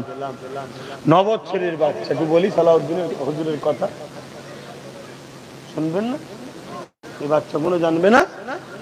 হ্যাঁ, 9 বছরের বাচ্চা যখন বলেছে, কিছু লোক হেসেছে। আজ আমি যখন বলেছিলাম আয় নিজেদের ক্ষমতা তৈরি করতে হবে, কিছু লোক আমায় গাদ্দার বলেছে, দালাল বলেছে, হেসেছে, মজা নিয়েছে। আজকে হাড়ে হাড়ে বুঝছো না? বুঝুনি? যাবে কোথায়? বলো, তোমাদের পাশে কে আছে? বলো, কে আছে? কেউ নেই। সবকিছু বন্ধ করে দিয়ে নীরবে যে কি চলছে আল্লাহই ভালো জানে। কিছু বুঝতে পারছো না? পারোনি? এক তো 2-3টে গেল, এখনো বন্ধ করে ভেতরে ভেতরে কি কাজ চলছে আল্লাহই জানে। দেখা যাবে 2-3 লাখ খালি করে দিয়েছে। কিছু বুঝতে পারছেন না? পারেন? যাও না। আব্বাস সিদ্দিকী যখন ভুল, লাও, ঠেলা সামলাও। অনেক চিল্লিছি, অনেক বুঝিয়েছি। 1 প্লেট বিরিয়ানি পেয়ে আমায় গাল দিয়েছে, 1 কাপ চা খেয়ে গাল দিয়েছে। গাদ্দার বেঈমান নেতার সাথে ফটো তুলেছে, গাল দিয়েছে। যে আমার নেতা আমাকে ফটো দিয়ে দেখেছিস বলে আমি গাল দিয়েছি। আজকে হাড়ে হাড়ে বুঝছে না? বোঝেনে? এ তো তবুও এখন সবে আল্লাহ একটু একটু করে দিচ্ছে। এটা আগামীতে আরো ব্যাপক হবে, আরো ব্যাপক হবে। কেউ তোমাদের পাশে নেই, একটা কেউ নেই। তুমি যে দরজায় যে আঘাত দেবে সেই তোমায় চিনতে পারবে না, ওপর থেকে নিচে পর্যন্ত।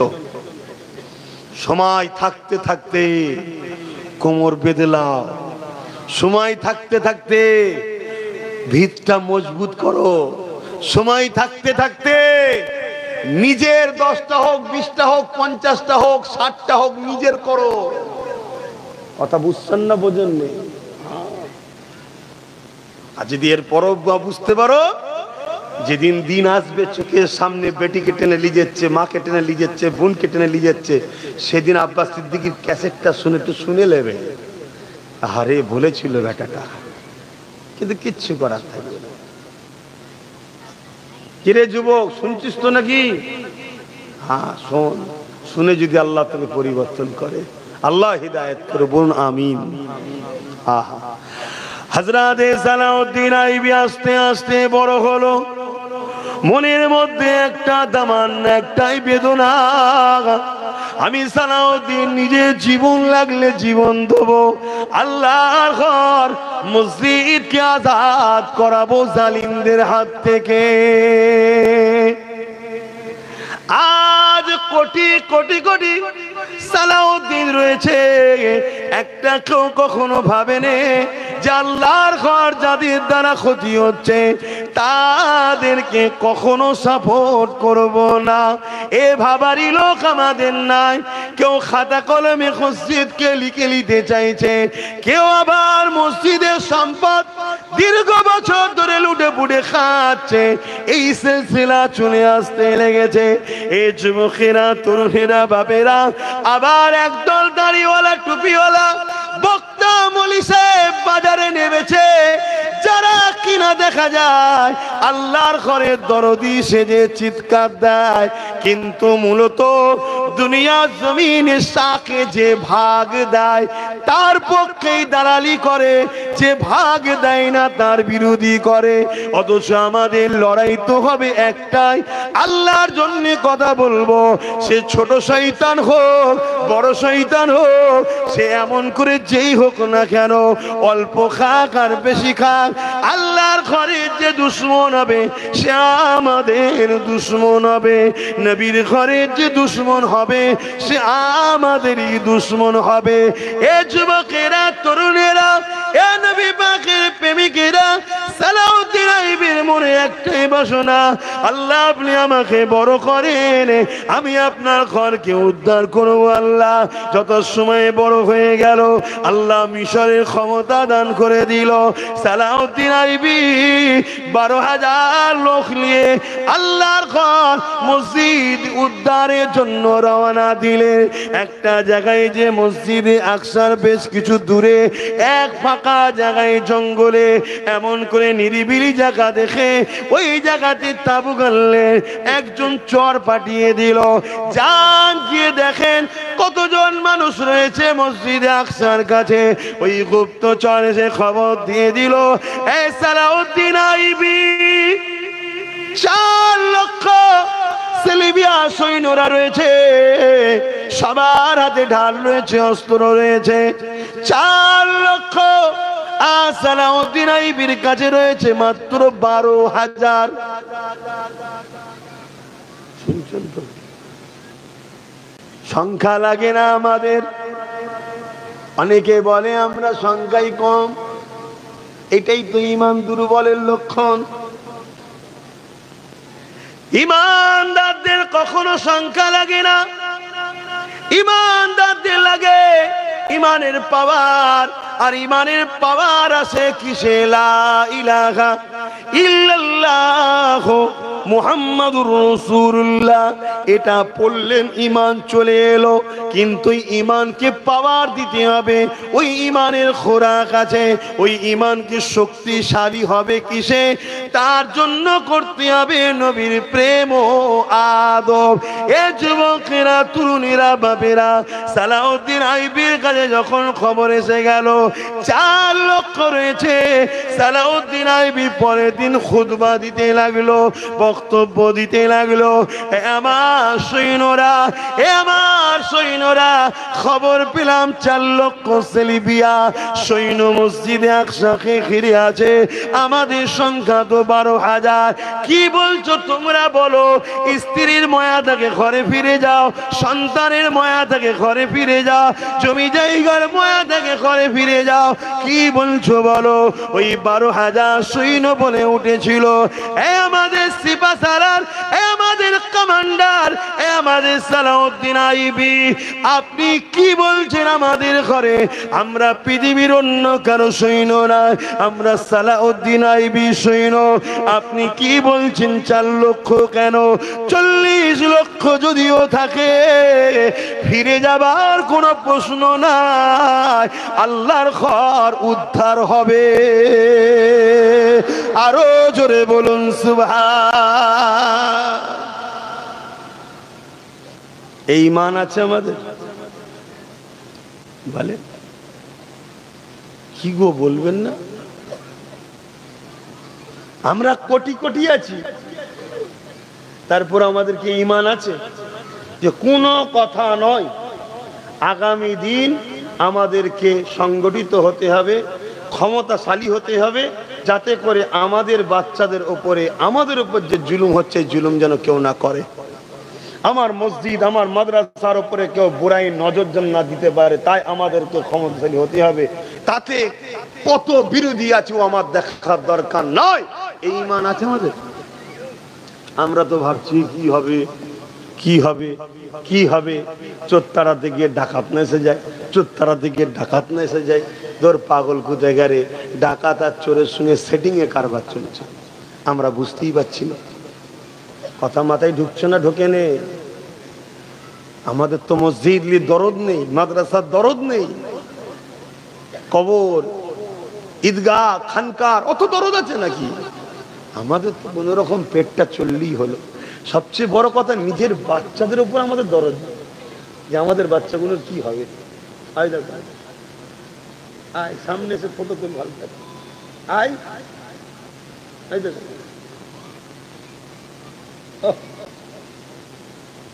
তোরা তিনজন ওখানে কি করছে আলাদা? ওই তো আমাদের সালাউদ্দিন, এই সব সময় হাসি হাসি কিসে? আমি খুব ভালো ছেলে ভাই, আমি খুব ভালো ছেলে, যারা মেশে জানে। আবার খুব টেরা লোক, লাইনে যদি না পড়ো তুমি জেলার সাহেবই হবে, 4 আনা দাম দিই না।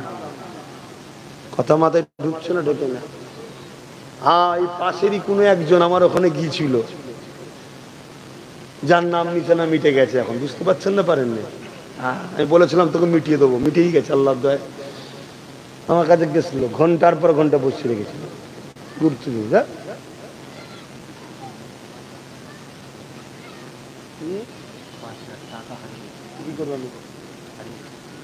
না, যখন দুয়া শেষ হয়ে যাবে বলবেন না, তুমি বলো, আমি বন্ধ করে দিই। না না না, হাইবে আমাদের ঈমান। কেউ মরে গেলেও কথা হবে না এখন আর, নবীর কথা হচ্ছে, কোরআনের কথা। মরেছে তো কি হয়েছে? মরেছে তো কি হয়েছে? কত মরে যাচ্ছে কুকুর ছাগলের মতো, এটা মরছে, মরুক না। নবীর কথা রুখে, হাদিসের কথা রুখে, কোরআনের কথা রুখে, দ্বীনের কথা রুখে অন্য কোনো প্রচার হবে নাকি? কি মনে হচ্ছে আপনাদের? সেই ঈমান তো নেই। কাল তো সমালোচনা করবেন আমার। হ্যাঁ, এইটাই ঈমান থাকা দরকার। একজন কারো কিছু হারিয়ে গেছে, আমাকে বলছে একটু বলেন না। ও কেন বললেন? যার কাছে গেছে, পরে বলা হবে, যদি কপালে থেকে পাবে নাই পাবে না। কিন্তু দিনের আলোচনা রুখে আমার এই হয়েছে বলে দাও, ও হুজুর আমি না, তাতে আপনার যা হয় হবে, যা পছন্দ হয় হবে, না হয় না হবে। হযরতে সালাউদ্দিন আইবি হুজুর 12,000 সৈন্য নিয়ে তকবীর দিয়ে ঝাঁপিয়ে পড়লেন। হার জিত তো একটা থাকে রে বাবা, তাই তো নাকি? এ হার হার নয়। 4 লক্ষ সেলিবিয়ারা কোথায় যে নুকোবে দিশে খুঁজে পায়নি, 12,000-এর মোকাবেলা করতে তারা পারেনি। জোরে বলুন সুবহানাল্লাহ, আরো জোরে বলেন নারে দিবে। কিসের জোর? আজকে আমাদের এত থাকার পরে জুলুম হচ্ছে কেন?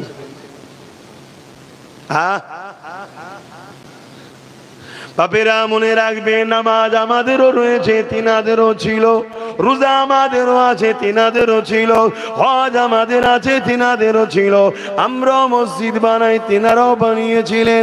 আমরাও রোজা রাখি, তিনারাও রেখেছিলেন। আমরাও দান করি, তিনারাও করেছিলেন। আমরাও কোরআন পড়ি, তিনারাও পড়েছিলেন। অথচ এক মঈনুদ্দিন আজমিরি, তিনি হকের পক্ষে দাঁড়ালো। পুরো জালিম রাজা এক মঈনুদ্দিনের মোকাবেলায় নাকানি চোকানি খেয়ে গেল। এ যুবকেরা, তরুণীরা, বাপেরা, এমন করে পীরতিরাজ বলে জাদুকরকে ডেকে নিয়ে এলো। মঈনুদ্দিনকে রুখতে হবে। আমার মঈনুদ্দিন আজমিরির সঙ্গে 39 জন খলিফা মুরিদ রয়েছে। মঈনুদ্দিন আজমিরি একটা রেখা টেনে দিল, একটা গোল করে সীমানা করে দিল। ওই সীমানার মধ্যে 39 জনকে দাঁড় করিয়ে দিল। দাঁড় করিয়ে দিয়ে বলেছিল, বাবারা এই সীমানার বাইরে কেউ বেরোবে না, কেননা জাদুকর আগুনের বান মারতে লেগেছে, আগুনের গোলা আসছে, আর ওই সীমানার মধ্যে কিন্তু ঢুকতে পারছে না। এ যুবকেরা, তরুণেরা, বাবেরা, আজ আমাদের দলে অনেক নামাজি আছে, অনেক রোজাদার হাজি গাজি রয়েছে, তারা গরিবে নামাজের সমালোচনাও করে, বিরোধীও করে। এরা হলো সেই মুনাফিক যারা আমাদের ঈমানকে দুর্বল করার জন্যে, ওই যারা মানবরূপী খোদা সাজতে লেগেছে, তাদের অর্থ নিয়ে আমাদেরকে মিটাতে লেগেছে, এরাই হলো সেই মুনাফিক। এদেরকে চিনতে যদি না পারেন, আগামী দিন আপনারা নিশ্চিন্তায় ধরে রেখে দেন, আপনারা নিশ্চিন্ন হয়ে যাবেন। হয়তো ভাববেন এত কোটি রয়েছে, না না না, ইতিহাস আপনাদের জানা নাই। রোমের বুকেতে এ যুবকেরা, তরুণেরা 750 বছর ধরে স্পেনে মুসলমান রাজত্ব করেছিল। 750 বছর ধরে। আজকের তারিখে স্পেনে চলে যান, একটা মসজিদ দেখাতে পারবেন না, একটা মাদ্রাসা দেখাতে পারবেন না, একটাও তুমি এমন করে ঈদগাহ, কবরস্থান দেখাতে পারবে না। তাহলে প্রশ্ন কি কখনো জাগে না, 750 বছর ধরে মুসলমান রাজত্ব করলো, মসজিদ নাই কেন, মাদ্রাসা নাই কেন, কবরস্থান, ঈদগাহ নাই কেন? এই না থাকার কারণ হলো ওই সকল মুসলমানের দিল থেকে নামদারি উলামারা, নামদারি বক্তারা, নামদারি পীর সাহেব পীরজাদারা নবীর প্রেমকে কেড়ে নিয়েছিল। নামাজ দিয়েছে, রোজা দিয়েছে, হজ দিয়েছে, দাড়ি দিয়েছে, কোরআন তেলাওয়াত দিয়েছে, কিন্তু নূর নবীর আদব, নূর নবীর প্রেম, যেটা ঈমান শক্তিশালী হয়, ওইটাকে কেড়ে নিয়েছে। তাদের সব থাকার পরও তারা দুর্বল হয়ে ওই জালিমদের মোকাবেলায় পরাজিত হয়ে গেল। এই যে আমরা পয়লা এপ্রিল ফুল বলি, এই যে এপ্রিল ফুলটা কি, এ যুবকেরা তোমরা তো জানো না। এই দিনেতে ওই স্পেনের মুসলমান দিওকে মসজিদের মধ্যে ঢুকিয়ে দিয়েছিল। যারা মসজিদে থাকবে তারা নিরাপদে পাবে। মুসলমান মসজিদে ঢুকে গেল, মসজিদের তালা মেরা আগুন ধরিয়ে দিয়েছিল। যারা পানির জাহাজে উঠবে বিদেশে পাঠিয়ে দেওয়া হবে। নারীগুলো, বাচ্চাগুলোকে পানির জাহাজে তুলে দিল, কিন্তু জাহাজের মধ্যে ফুটো করে দিয়েছিল। ওই জাহাজ বিষ সাগরে গিয়ে ডুবে মারা গেল। এই পয়লা এপ্রিল ফুল যেটা মুসলমানও বানাচ্ছ, ওই দিনে কোটি কোটি তোমার আমার মা বাপ ভাই বোনকে পুড়িয়েছে, খুন করেছে এবং সাগরে ডুবিয়ে মেরেছে। ওই দিনকে আনন্দ হিসাবে মুসলমান ঘরের ছেলেরাই তো উদযাপন করছে। করছে না, করে না? তাহলে বলো, আমাদের উপরে আল্লাহর লানত হবে না, হবে না? হায় হায়, কি হয়ে গেল, কি হয়ে গেল আমার কম।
আপনাদের মহল্লায় হচ্ছে, হয়ে গেলে বলবেন।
মহল্লার আজান হয় না।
दुरूद शरीफ अल्लाहुम्मा सल्ली अला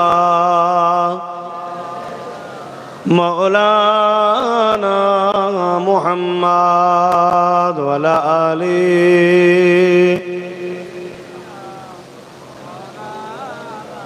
আমার আব্বা জানেরা ভাইরা, মন কি খারাপ করছে নাকি?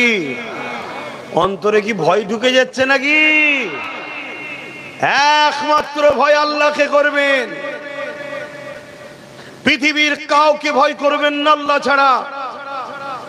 মনে রাখবেন কারো কোনো ক্ষমতা নেই, সব ক্ষমতার একমাত্র মালিক যিনি কে, তিনি চিৎকার দিয়ে বলুন কে, শাহাদাত আগুন তুলে বলুন কে, সেই আল্লাহকে ভয় করবেন। এই জমিনে কত বড় বড় জালিম এসেছে, কত বড় বড় অত্যাচারী এসেছে, সব ভয়কে আমার আল্লাহ মিটিয়ে দিয়েছে। ভয় আল্লাহকে করবেন আর নবীর মহব্বত ভালোবাসা অন্তরে ভরুন। যে নবীর পক্ষে তার পক্ষে দাঁড়াবেন, যে নবীকে ভালোবাসবে তাকে ভালোবাসবেন, যে নবী থেকে দূরে তার থেকে দূরে থাকবেন। সব ক্ষেত্রে নবীকে ফলো করুন। নবীকে আল্লাহ মডেল করেছে, জোরে বলুন সুবহানাল্লাহ। আখরি জামানা দাঁড়িয়ে দেখিয়ে, নামাজ দেখিয়ে, টুপি দেখে, কোরআন দেখে, মাদ্রাসা দেখে বেঈমানি করে দিবার ষড়যন্ত্র চলছে। এ যুবকেরা, তরুণেরা, বড় বড় মুফতি, বড় বড় মাওলানা, বড় বড় ডিগ্রি ধরে আর মুসলমানদের স্কলার, মুসলমানদের রাহনুমা সেজে আমাকে তোমাকে বেঈমান বানিয়ে দিবা, আমাকে তোমাকে জালিমদের কাছে বিক্রি করে দিবা, এই রকম ষড়যন্ত্র চলছে। এই জায়গা থেকে নিরাপদ পাবেন কি করে? আজ আমি আপনাদেরকে দুটো নমুনা বলে যাই। এ যুবকেরা, তরুণেরা, হযরত আবু বকর সিদ্দিক নামাজ পড়েছে, হযরত আবু বকর সিদ্দিক নবীকে ইক্তেদা করে নামাজ পড়েছে, আব্দুল্লাহ ইবনে উবাইও নবীকে ইক্তেদা করে নামাজ পড়েছে। হযরত আবু বকর সিদ্দিক তিনারও দাড়ি ছিল, আব্দুল্লাহ ইবনে উবাইরও দাড়ি ছিল। আবু বকর সিদ্দিক পাগড়ি ছিল, টুপি ছিল, আব্দুল্লাহ ইবনে উবাইরও পাগড়ি ছিল, টুপি ছিল। আব্দুল্লাহ ইবনে উবাইও নবীর সাথে জিহাদে গেছে, আবু বকর সিদ্দিকও গেছে। আব্দুল্লাহ ইবনে উবাইও হজ করেছে, আবু বকর সিদ্দিকও করেছে। এ যুবকেরা, তরুণেরা, মন দিয়ে শুনে রেখে দেন, আবু বকর সিদ্দিক দুনিয়া থেকে জান্নাতের সার্টিফিকেট পেয়ে গেছে, আর আব্দুল্লাহ ইবনে উবাই জাহান্নামের খবর পেয়েছে। কি ব্যাপার হলো? আবু বকরের দাড়ি, আব্দুল্লাহ ইবনে উবাইরও দাড়ি, আবু বকর রোজা রেখেছে, আব্দুল্লাহ ইবনে উবাই রোজা রেখেছে, আবু বকর জিহাদে গেছে, আব্দুল্লাহ ইবনে উবাইও গেছে। আবু বকর নবীর সাথে ছিল, আব্দুল্লাহ ইবনে উবাই নবীর সাথে ছিল। আবু বকর নবীর সাথে হজ করেছে, আব্দুল্লাহ ইবনে উবাই হজ করেছে। এরা দাঁড়িয়ে রয়েছে, ওনারও দাঁড়িয়ে রয়েছে, ইনিও পাগড়ি পরে, উনিও পাগড়ি পরে। এদিকে জান্নাতের সংবাদ পেল আবু বকর সিদ্দিক, আর আব্দুল্লাহ ইবনে উবাই জাহান্নামের সংবাদ পেল। এর কারণটা কি? এর কারণ কি? এর কারণ কি? এই যুবকেরা মন দিয়ে শুনে রেখে দাও, কেন তোমার আমার সব থেকে বড় দুশ্মন হলো ছদ্মবেশী মুনাফিক মুসলমানেরা, যারা তোমার আমার সব থেকে বড় গাদ্দার, সব থেকে বড় ক্ষতি করছে এরা। এদের উপরে ভর করে আর দুনিয়ার জালিমরা আমাদেরকে মিটাচ্ছে। এগুলোকে যদি চিনতে পারো, এগুলো ডাকে সারা দেওয়া বন্ধ করো, এগুলোকে যদি ছেটে ফেলে দিতে পারো, মনে রেখে দেবে তোমার ঘরের খবর জালিম পারবে না। এই পুকুরের গভীর কত আছে বুঝতে পারবে না, এই পুকুরে নাবারও সাহস নেবে না। শুনছেন তো নাকি? আমার মুরব্বীরা শুনছেন তো? অনেক তো শুনেছেন বাপ জানেরা। আমার কি হজে ভুল লাগছে নাকি আব্বা? আমার বাপগুলোকে জিজ্ঞেস করছি, ভুল হচ্ছে আব্বা? একটু হ্যাঁ কি না বলে। হায় হায় মুনাফিক ছেলে। এই যুবকেরা, তরুণেরা, দাড়ি যদি দেখে ছোট, সিদ্দিক আকবরও হতে পারে, আব্দুল্লাহ ইবনে উবাইও হতে পারে। টুপি দেখে যদি ছোট, সিদ্দিক আকবরও হতে পারে, আব্দুল্লাহ ইবনে উবাইও হতে পারে। নামাজ দেখে যদি ভরসা করো, সিদ্দিক আকবরও হতে পারে, আব্দুল্লাহ ইবনে উবাইও হতে পারে। কেননা ওদিকে নামাজ, এদিকে নামাজ, ওদিকে দাড়ি, এদিকেও দাড়ি, ওদিকে টুপি, এদিকে টুপি। কিন্তু আবু বকর সিদ্দিক জান্নাতের মেসেজ পেল, আব্দুল্লাহ ইবনে উবাই জাহান্নামের মেসেজ পেল। এ আবু বকর সিদ্দিক, কারণটা কি একটু বলুন? আবু বকর সিদ্দিক বলেছিল, এ বিশ্বের মানুষেরা, আব্দুল্লাহ ইবনে উবাই যা আছে আমি আবু বকরেরও তাই রয়েছে, কিন্তু আমি আবু বকরের যা আছে আব্দুল্লাহ ইবনে উবাই তা নাই। কি আপনার আছে ওর নাই, ওর কি আছে আপনার আছে? আবু বকর সিদ্দিক বলেছিল, নামাজ আব্দুল্লাহ ইবনে উবাইর আছে, আমি আবু বকরের আছে। আব্দুল্লাহ ইবনে উবাই সাহাবী দাবি করেছে, আমি রাসূলুল্লাহ সাহাবী হয়েছি, আমি আবু বকরও সাহাবী হয়েছি। আব্দুল্লাহ ইবনে উবাই নবীর সাথে জিহাদে গেছে, আমি আবু বকরও গেছি। আব্দুল্লাহ ইবনে উবাই হজ করেছে, আমিও করেছি। এক কথায় আমলের জিন্দেগি যে কোনো বলা হয়, সেদিক দিয়ে আব্দুল্লাহ ইবনে উবাইয়েরও যা রয়েছে আমি আবু বকরেরও তাই রয়েছে, কিন্তু আমার যা আছে ওর তা নাই। এ আবু বকর সিদ্দিক, আপনার কি আছে ওর নাই? আবু বকর সিদ্দিক বলেছিলেন, আমার দিলে, আমার চোখে, আমার জবানে নূর নবীর মুহাব্বত, আদব, তাজিম রয়েছে, যেটা আব্দুল্লাহ ইবনে উবাইয়ের নাই। এই না থাকার দরুন নামাজ রোজা থাকার বড় ধ্বংস জাহান্নামী, আর আমি আবু বকর জান্নাতে সংবাদ পেয়েছি। আরো জোরে বলুন সুবহান। তাহলে আজকের দিন আব্দুল্লাহ ইবনে উবাই আছে না নাই? কথা বলছে না তো? আজকে এরকম দাড়িওয়ালার পাল্লাই পড়লে ধ্বংস হতে হবে না, হবে না? আজকে এইরকম রোজাদার, এরকম হাজি আছে না নাই? আমাদেরকে ধরতে হবে সিদ্দিক আকবর হুজুরের কলিগ, অর্থাৎ ঈমান যার দিলে আছে, নবীর প্রেম আদব রেখে নামাজ পড়ছে, নবীর আদব প্রেম রেখে রোজা রাখছে, হজ করছে, তাদের সঙ্গে থাকতে হবে। সেই সকল উলামাদের ডাকে সাড়া দিতে হবে, যারা আল উলামা ও ওয়ারাসাতুল আম্বিয়া, যাদেরকে আলেমে হাক্কানি বলা হয়। জোরে বলুন সুবহানাল্লাহ। আলেম কয় ধরনের গো বাবা? দুই ধরনের। আলেম কয় ধরনের? জোরে বলুন। এক ধরনের আলেম হচ্ছে দুনিয়া তাগুতি সরকারের অর্থে চলে, আর এক ধরনের আলেম রাসূলুল্লাহর গোলামিতে চলে। জোরে বলুন সুবহানাল্লাহ। একদল আলেম দুনিয়ার জালিম অত্যাচারী শাসকদের পোশাক কিনা গোলাম। এটা আজকে নতুন নয়। হতভাগা আকবর যখন মুজাদ্দিদ আল-পেসানির বিরুদ্ধে লড়াই নেমেছিলেন, মুজাদ্দিদ আল-পেসানির দিকে মাত্র কোটি কত আলেম ছিল, কেন তারা ওয়ারাসাতুল আম্বিয়া, নবীর গোলাম মুজাদ্দিদ আল-পেসানির পাশে দাঁড়িয়েছে। অপর দিকে হতভাগা আকবর যে কোরআনের বিরুদ্ধে একটা কিতাব বার করেছিল দ্বীন-এ ইলাহি, তার দিকে হাজারো হাজারো মুফতি মৌলানা রয়েছে। কেন? আকবরের হাতে রাজ ক্ষমতা, আকবরের মিলিটারি আছে, আকবরের প্রশাসন আছে। আকবর কোটি কোটি টাকা খরচ করে ওই সকল দুনিয়াদার উলামাদের ঘরে কিনেছিল। তারা সর্বসময় ঘুরতে ফিরত, আকবরের পক্ষে লোককে জড়ো করার প্ল্যান করত। তারা সেদিন ময়দানে প্রকাশ হয়ে গেল। মুজাদ্দিদ আল-পেশানি ছাড়া দেয়নি দিকে আকবরের দিকে দাঁড়িয়েছিল। ওই সময় আমার আল্লাহ পাক মুজাদ্দিদ আল-পেশানিকে সাহায্য করলেন। বিশাল তুফান আসলো। ওই তুফানে আকবর ও তার দুনিয়াদার খরিদ করা গোলাম আলেম মুফতিগুলোকে নিয়ে গিয়ে আল্লাহ জাহান্নামে বললেন। মুজাদ্দিদ আল-পেশানির পক্ষে যারা ছিল তারা সম্মানিত হলো, জান্নাতি হলো। জোরে বলুন সুবহানাল্লাহ, আরো জোরে বলুন। আজকে এরকম আলেম আছে না নাই? এরকম বক্তা মুফতি মৌলানা নামাজি আছে না নাই? যারা বারবার বিভিন্ন সময় বিভিন্ন দিক দিয়ে এই কওমকে ধোঁকা দিয়েছে, এই কওমের সঙ্গে গদ্দারি করেছে। তাই ৭৭ বছর ধরে আমাদের সঙ্গে এই সকল মুনাফিক গুণ গদ্দারি করছে বলেই আজকে এমন একটা জায়গায় চলে এসেছি আমরা। আজকে আমরা বেঁচে থাকবো, টিকে থাকবো, আমাদের বাচ্চারা ইসলাম পাবে কি, ভারতে থাকবে কি, এই প্রশ্ন এসে গেছে। কথা কি আমার বলা ভুল হচ্ছে? কথা বলেন, ভুল হচ্ছে?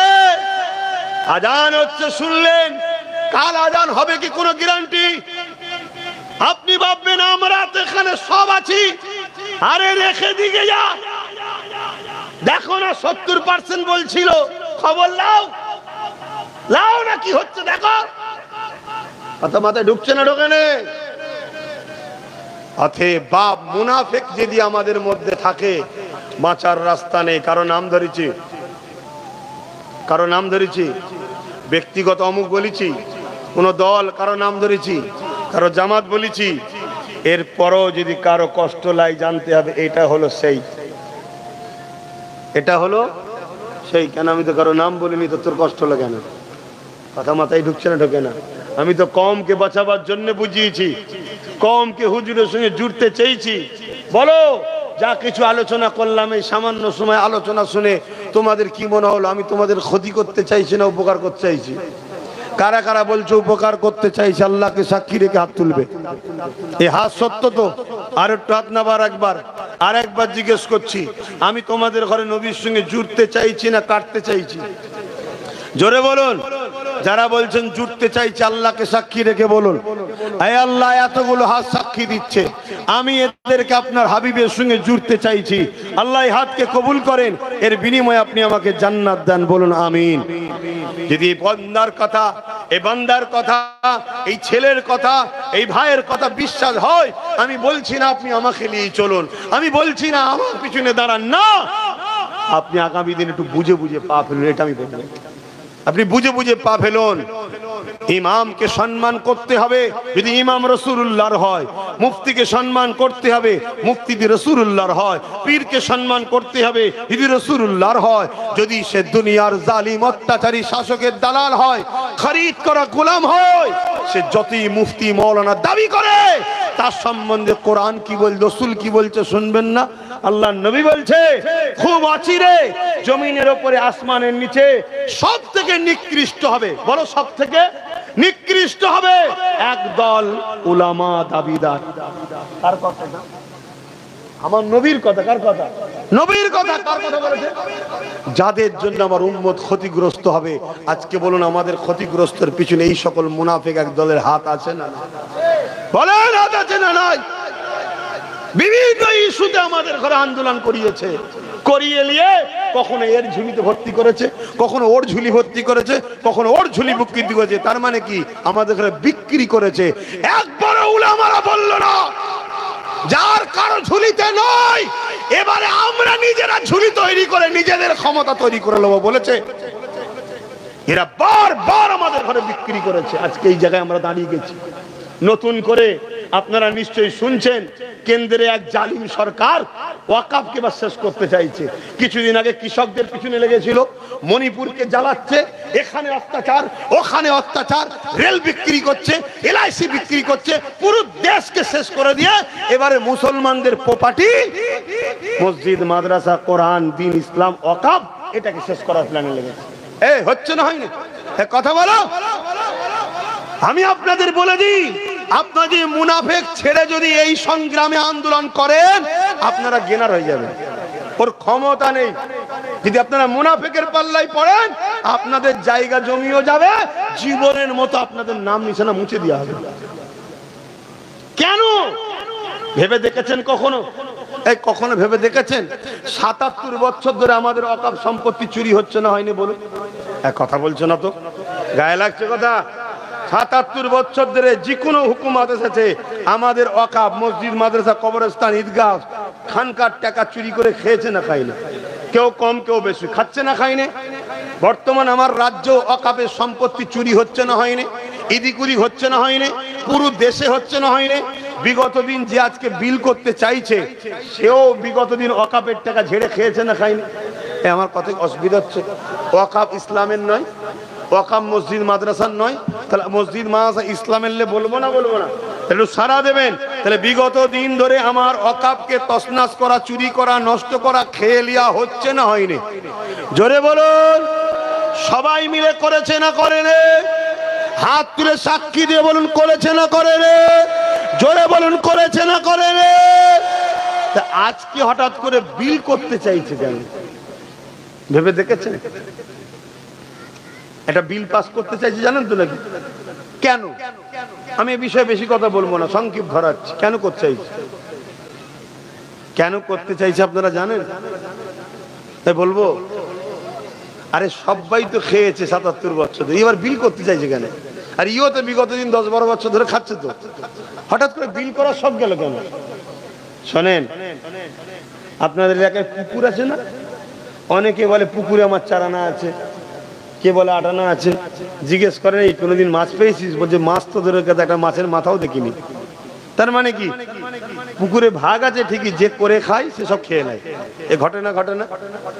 তো ওয়াকফ আমাদের আছে বলছি, জীবনে কিন্তু ভাগ পাইনি। আর না পাওয়ার জন্য আমাদের হাজার হাজার ছেলেদের স্বপ্ন ধ্বংস হয়ে যাচ্ছে, আমাদের হাজার হাজার মসজিদ বিরান হয়ে যাচ্ছে, মাদ্রাসা বন্ধ হয়ে যাচ্ছে। কথা বুঝে আসছে?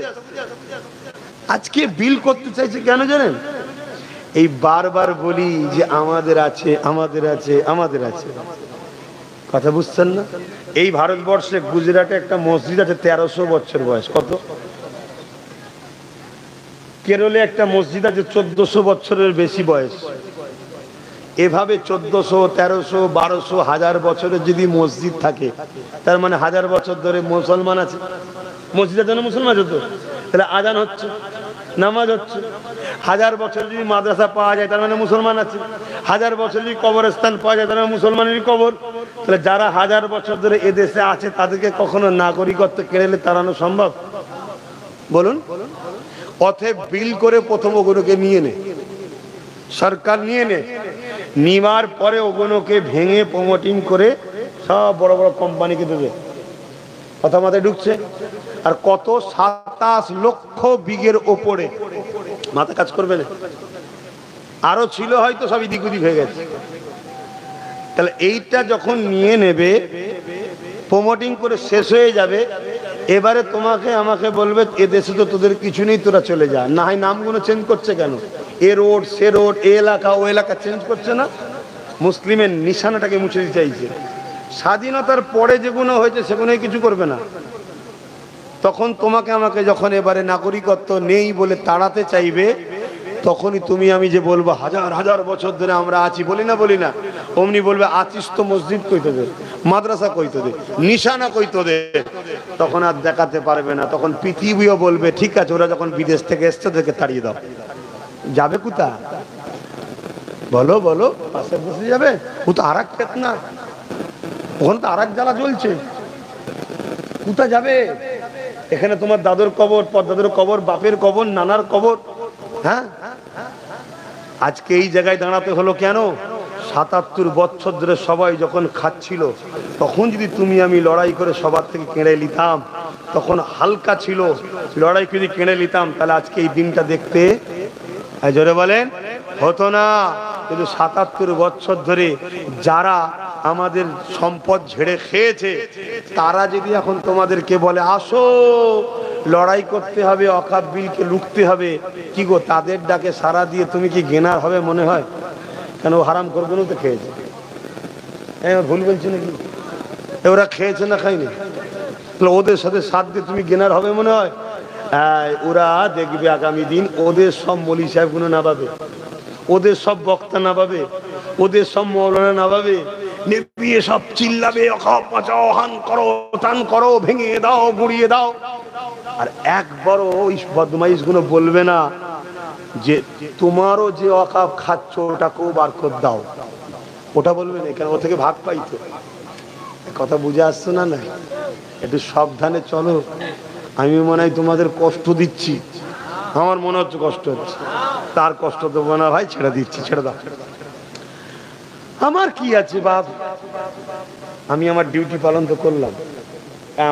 আল্লাহ বলে আমার মসজিদ মাদ্রাসা কবরস্থানে, আল্লাহ আমি 2014-15 থেকে চিল্লেছিলাম, আজকে কত 10 বছর আগে থেকে চিল্লাচ্ছি অকাপ আমার আমাই দাও, অকাপ আমার আমাই দাও।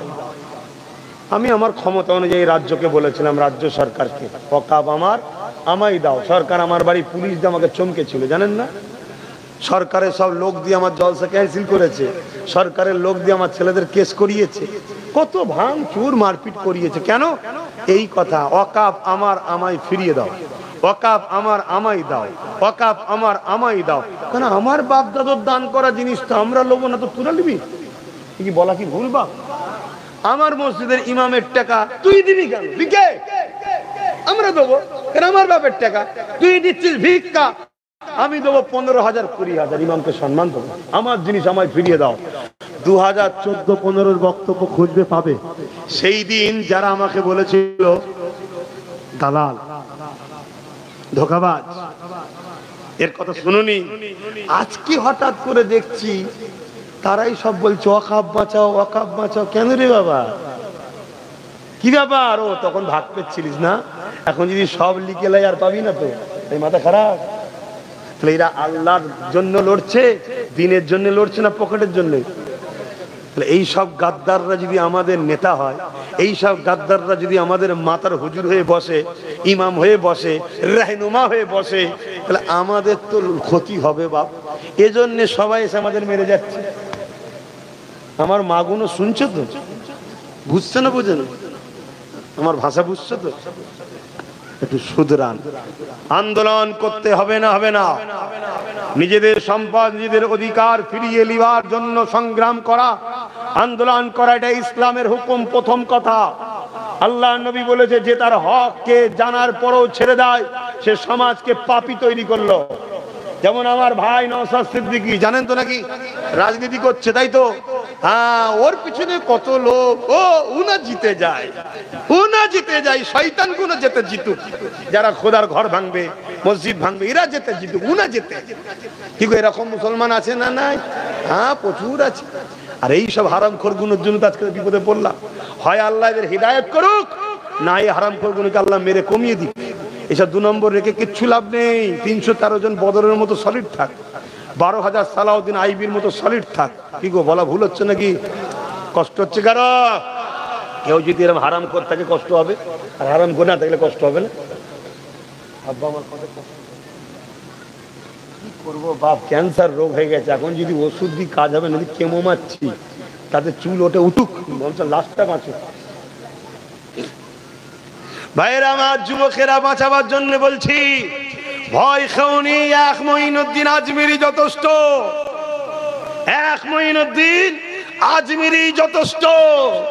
লক্ষ লক্ষ আব্দুল্লাহ ইবনে উবাই নিয়ে কিচ্ছু লাভ নেই। তাই মনে রাখবেন, আগামী দিন নতুন করে অনেক কৌশল করা হবে, অনেক প্ল্যান করা হবে। এসব প্ল্যানের খপ্পরে পা দেবেন না। সবচেয়ে ভয়ানক আগামী দিন যেটা হবে শুনে রেখে দেন, বিভিন্ন জায়গায় জাতি অশান্তি করানো হবে। বোঝেন? জাতি অশান্তি কেন? জাতি অশান্তি করলে দুজনেরই ফায়দা হবে। বুঝতে পারছেন না? পারেন না? কোন দুজনের কথা বলছি? এটা প্ল্যান চলছে বিরাট। কেন? কারো কোল থেকে নেমে গেছে আর কারোর উপরে ভরসা তো নাই। বুঝতে পারছেন না? পারেন না?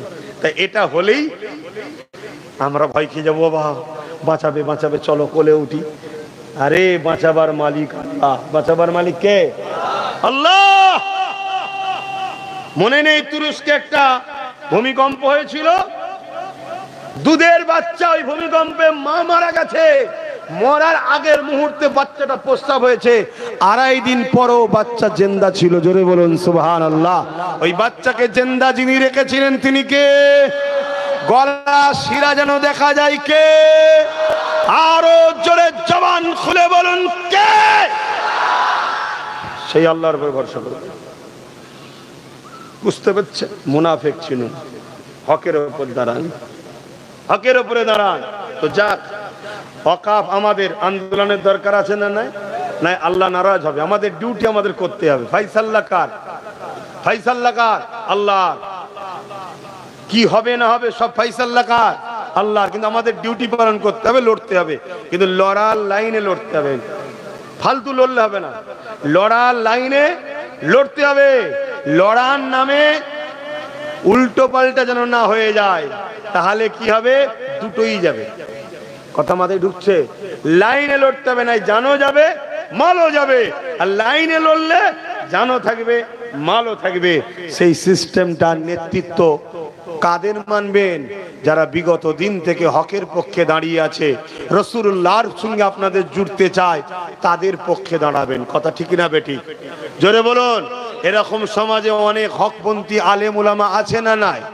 তাদের ডাকে সাড়া দেবেন, এটুকু আহ্বান রেখে আমি সংক্ষেপ করছি। আসুন সালাম দেবো। ইয়া নবী সালাম